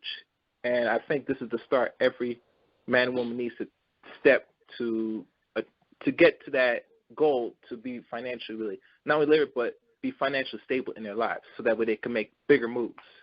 And a good spreadsheet. And here's the funny thing. I remember with Jay Morrison's book, in his section is one of his popular books that I got on ebook.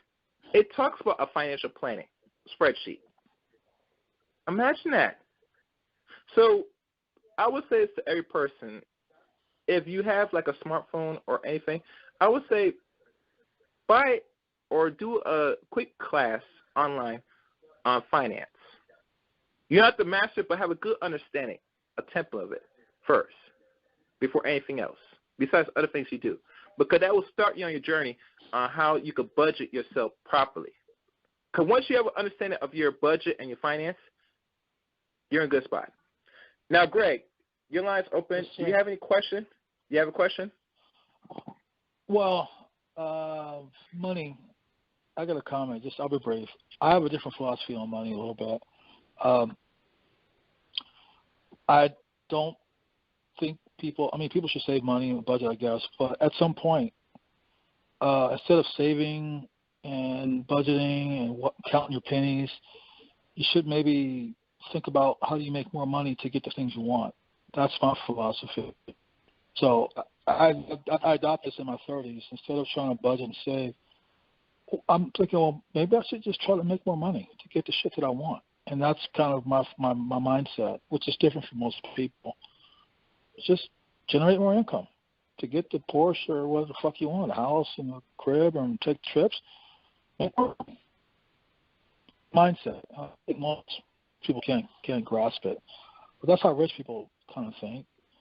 They don't say they don't make money to take the cruise and do shit. And somehow that we should have black people. We should make more money, so we can, because money, we can change things with money. Out here begging and getting grants, and that's we can generate more money, pool our money together, because our GDP of Black America is greater than Canada's. We just aren't working together and pooling our resources together to make things move forward. That's all I had to say there. As far as my kid, my son, he's a little younger than you, but he's always hitting me for money. It's just I don't make him do spreadsheets, man. I don't do all that. He just needs to maybe watch his money a little bit. I don't get on his ass that hard about it, because that's how it is, man. 20 years to fuck up money. That's kind of how it is. Yeah. Okay. Hey, Gary, can I go after him? Yeah, ask your one question, because I'm going to wrap this up. Ask your question. Go ahead. All facts? Go ahead. Yeah, how you doing? I'll be on the money aspect. Let me say something, and it's kind of weird. I'm not going to go into it, but let me just talk about the Black African American community. Oh, so many people get so many points out. First of all, how I say you got 2 strikes here in America. But most black kids historically, we don't have fathers like you. So you're above average. But we want to talk about average for the most part of black people. And even because if you come to the conversation, you're talking about a community type thing about quote unquote black people, you have to talk about the most part. And for the most part, black people, 2 strikes. We don't have a lot of money, we're poor, and we're black. That's the first 2 strikes, right? The safest way to get and start a business and anything to have secure income, employment. So people will say, well, don't depend on grants, don't depend on a white man, don't beg the government for nothing, start your own business. Well, first of all, I'm poor and I'm black. And, I mean, just for the most part, right, people are not passing down houses and estates to their children in the black community. You're going to have to get employment. You're going to have to get a job, a steady income. That's the safest way to even buy a flip-out house. What I'm saying is when you have people who say don't depend on the government, don't ask the government nothing, black people, you get on yourself, that's the trick. Other people is protecting this government, and they're getting grants, and they're letting that government assistance help build their wealth. They do it all the time, but when black people, we can't get government help, and we're begging people, and I'm done after this. Once you get that steady income, because it's safer than buying a house and putting a second mortgage on it, right? Once you get that steady income, when you save a little bit, right, then you can invest, make a small invest. You can buy a small house for $10,000, fix it up, and rent it out because you've been working for 10 years. Now, this is why it's tough for blacks. Not just the government, excluding the people for blacks who work for the government. We're talking about private industries. And the trick is black people, and I have to say such as Greg, is saying, hold up, just start your own business. Don't worry about the white. But how am I going to start my own business when I have the 2 first strikes to get me, poor and black? Other people say, I'm poor, I'm black, I'm going to go and get my money some other way. And you know how that is when they try to start their business off when they poor and black. So employment, education, and I'm done after this, Ms. Hamilton, because I know I'm getting a comment. In this country, the reason why we go to school, the reason why we're set up is because when you go to school, this country says it's supposed to automatically equal employment. That's why they make our children go to school. If you don't, your parents get locked up and things of that nature. Because before, it wasn't like this. So if you're educated and you have some type of backing and you're black, you should be breaking down the government to make sure someone can employ you or give you a grant to open up your business. Don't forget about our history, and I'm done. The history, all this employment affects our relationships. If your finances are messed up, the communication is messed up, and the sex life in your relationship is messed up, it's going to fail. So the finances is a very important part. But that's all I got to say. I just wanted to make a comment. That's it. All right, thank you. I agree with you. I agree. But I'll say this. The more the man's finances up there and dependent what he makes yearly, especially if he's, let's say, $250,000 yearly, if he's married to either a sister or whatever, the divorce rate is cut in almost a quarter, 25%. Really? I didn't know that. Yeah. But the reason why, because think about it. If you got like that, no woman's going to really, she will deal with pretty much anything. Well, let me change that. Besides the cheating, it might be a problem. But, like I said, as a man become more resourceful, he's going to get attention. So it's a possibility that might happen. But the point is this.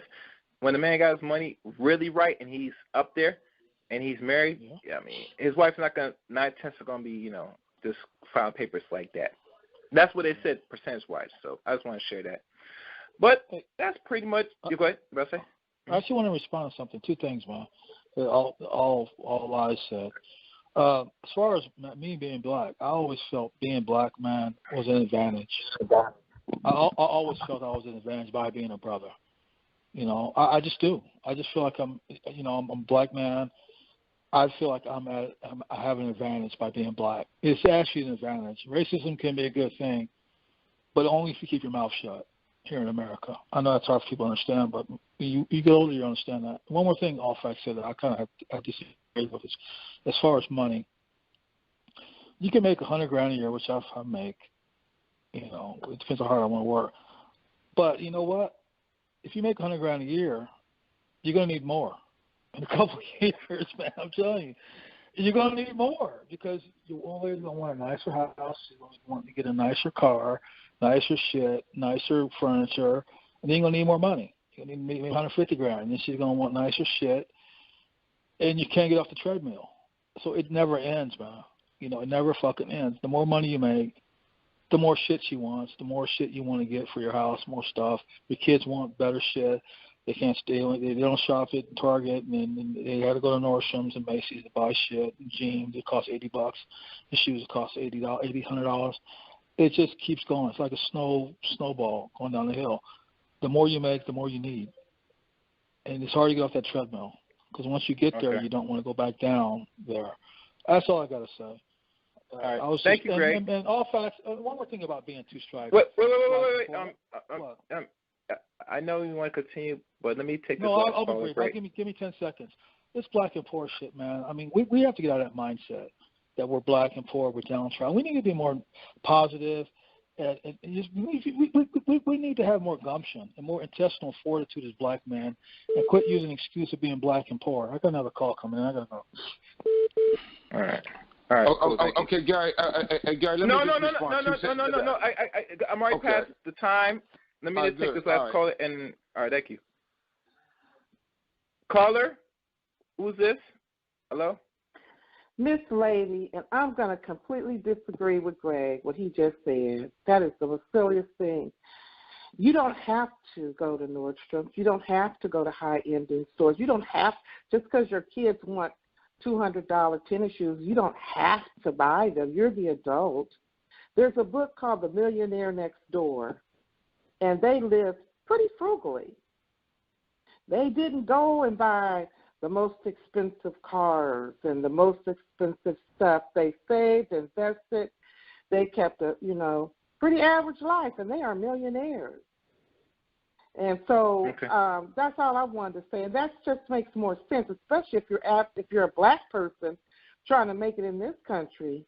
It's silly to go and try and live like you're not black, like, all the doors are going to open up for you, and and you're going to get all these great deals and the best loan rates and all. That's silly. You know what you're up against. Some people are in denial. They'd rather not deal with the fact that they are black and there are disadvantages. So they're in complete denial. But no, you don't have to live like, you're a Kardashian or try and emulate that lifestyle. That's silly. Yeah, I disagree with Greg on that as well. I don't think that the majority of people would think that being black or racism is advantageous to them. I don't. And can I please respond, Gary, to what he said real quick? Because he did mention my man. It's just 2 sentences. Listen, once again, if you're educated, for the most part, black people got to get their stuff up. So when you do your analysis of black people, it got to be for the most part. Greg went into the military. A lot of us are veterans. Why? Because we were poor and we were black. That's why, and I'm just giving you a backstory. So he can say what he wants. I'm not just psychologizing. I'm talking about the economic conditions for the most part when a black child is born. And this, if you're low middle class or even low middle class, but for the most part, yeah, you don't got white privilege. There's a struggle, but that's all I gotta say. That's it. All right, thank you. All facts. And thank you, Miss Lady. So, Miss Delisha Hamilton, where can we go find you or follow you? Any links to people who want to, get in contact for whatever, if possible? Oh, yeah, if anybody has any questions about, I guess, how to get started in real estate, or they wanted that link that I gave Obsidian to post on his channel, they can send me an email. My email address is contact@hamiltontx.com. propertiesatlanta.com. Properties is plural, IES. Contact at Hamilton Properties Atlanta. And I'd be more than happy to help anyone who is serious be pointed in the right direction. I do say this, I am busy. So if I don't like when people reach out to me just to find out what I'm doing and how I'm making money. If you want to take action, reach out to me, and I am more than happy to help point you in the right community. I have a great network and circle of people where we do real estate, build business credit. My boyfriend and I recently we're about $25,000 into our Amazon store process. There's all kinds of opportunities. Not only is it your mindset, but it's your circle. You got to sit at the winner's table. Those conversations are different. We don't talk about $42,000 or anything like that in my real life. So if anybody is serious about wanting to change their life, it doesn't matter where you are. You just need to be serious. You need to be willing to sacrifice and do what you need to do. And sometimes people have to hit rock bottom to be there. They have to hit rock bottom and say, yes, I am tired of this, and I'm willing to do whatever it takes to get out of the situation and to change my financial landscape. Those are the people who need to email me. I want to deal with performers. It doesn't matter if you're performing right now, but you yourself on the inside need to be a performer. Yeah, yes. And your husband, is he Ghana or Nigerian? Because you say he's from Africa, right? Yeah, he's Nigerian. We're not married, but he's Nigerian. Oh, excellent. And the Amazon store, that's like an online store you set up, or it's like an actual, I've been hearing about Amazon. Like all the products that are sold, you have some products that are sold, by Amazon, but a lot of those products on there are, they're sellers, other sellers. So, Amazon stores are, again, you need money to get started with an Amazon store. You can get into, I've flipped houses using less of my own money than it has cost to get the Amazon store started. But the Amazon store, particularly if you're doing a private label, getting products, manufactured and branded yourself, you can, with some diligence and hard work, a year or two, you can kick down $100K a month with that, for sure. $50 to $100K a month. You can do that. You can do Walmart stores. You can do drop ship with Amazon. There's all kinds of things that people can do. The reason why people feel like six figures is so hard to get to is because all they're thinking about is a job. And it is hard to make six figures at your job. I'm a six-figure earner several times over, and I've never made more than $50,000 a year at a job, ever. The money I make comes through entrepreneurship. So people can feel like everyone can't be an entrepreneur. Well, that may be true. Well, you could always be a hustler. But you could be a hustler. That's not any money. That's not any money either. That's just a little money here and there. Hustlers is someone who's making $50,000 a month isn't a hustler. Okay. Okay. Okay. Yeah.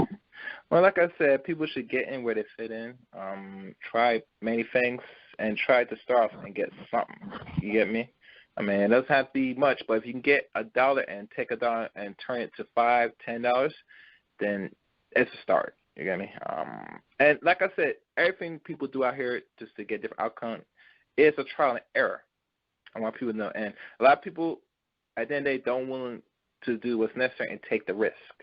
And I think the fear that plagues a lot of women, and especially men, is that fear to try something different, to get a different outcome. I think once black people change their mindset, while changing their mindset, they should also think deeply of what you fear the most. Once you ask a question, you must seek and answer your own question. So I'll leave it at that. I'd like to thank you for being a guest on tonight's show, Ms. Hamilton. And I saw somebody put some in the comment section. I don't know why you said slow, but thank you for having me. Yeah, I guess I get one negative critic on the comment section on the chat room on T.R.S. But that's cool. Like I said, when I do my shows, it doesn't get much attention unless, it's on nonsense, possibly. But I tell people many times, this year I'm going a different route. I've tried to bring some guests and talk about not only solutions, but certain things that we could probably look into and possibly do now. So like I said, I got a few more people I'm going to reach out to and make this a reality this year and see what outcomes will bring out of this. But like I said, this is many. I just this sent is one you the of, link to your Facebook Messenger for the free credit repair. If any of your listeners, want to get started there, I sent that to you. You could copy it and paste it on whatever platform so that they can see it. It is an affiliate link. However, I don't get paid. They don't pay the affiliate link. They don't pay affiliates. This is just a referral link.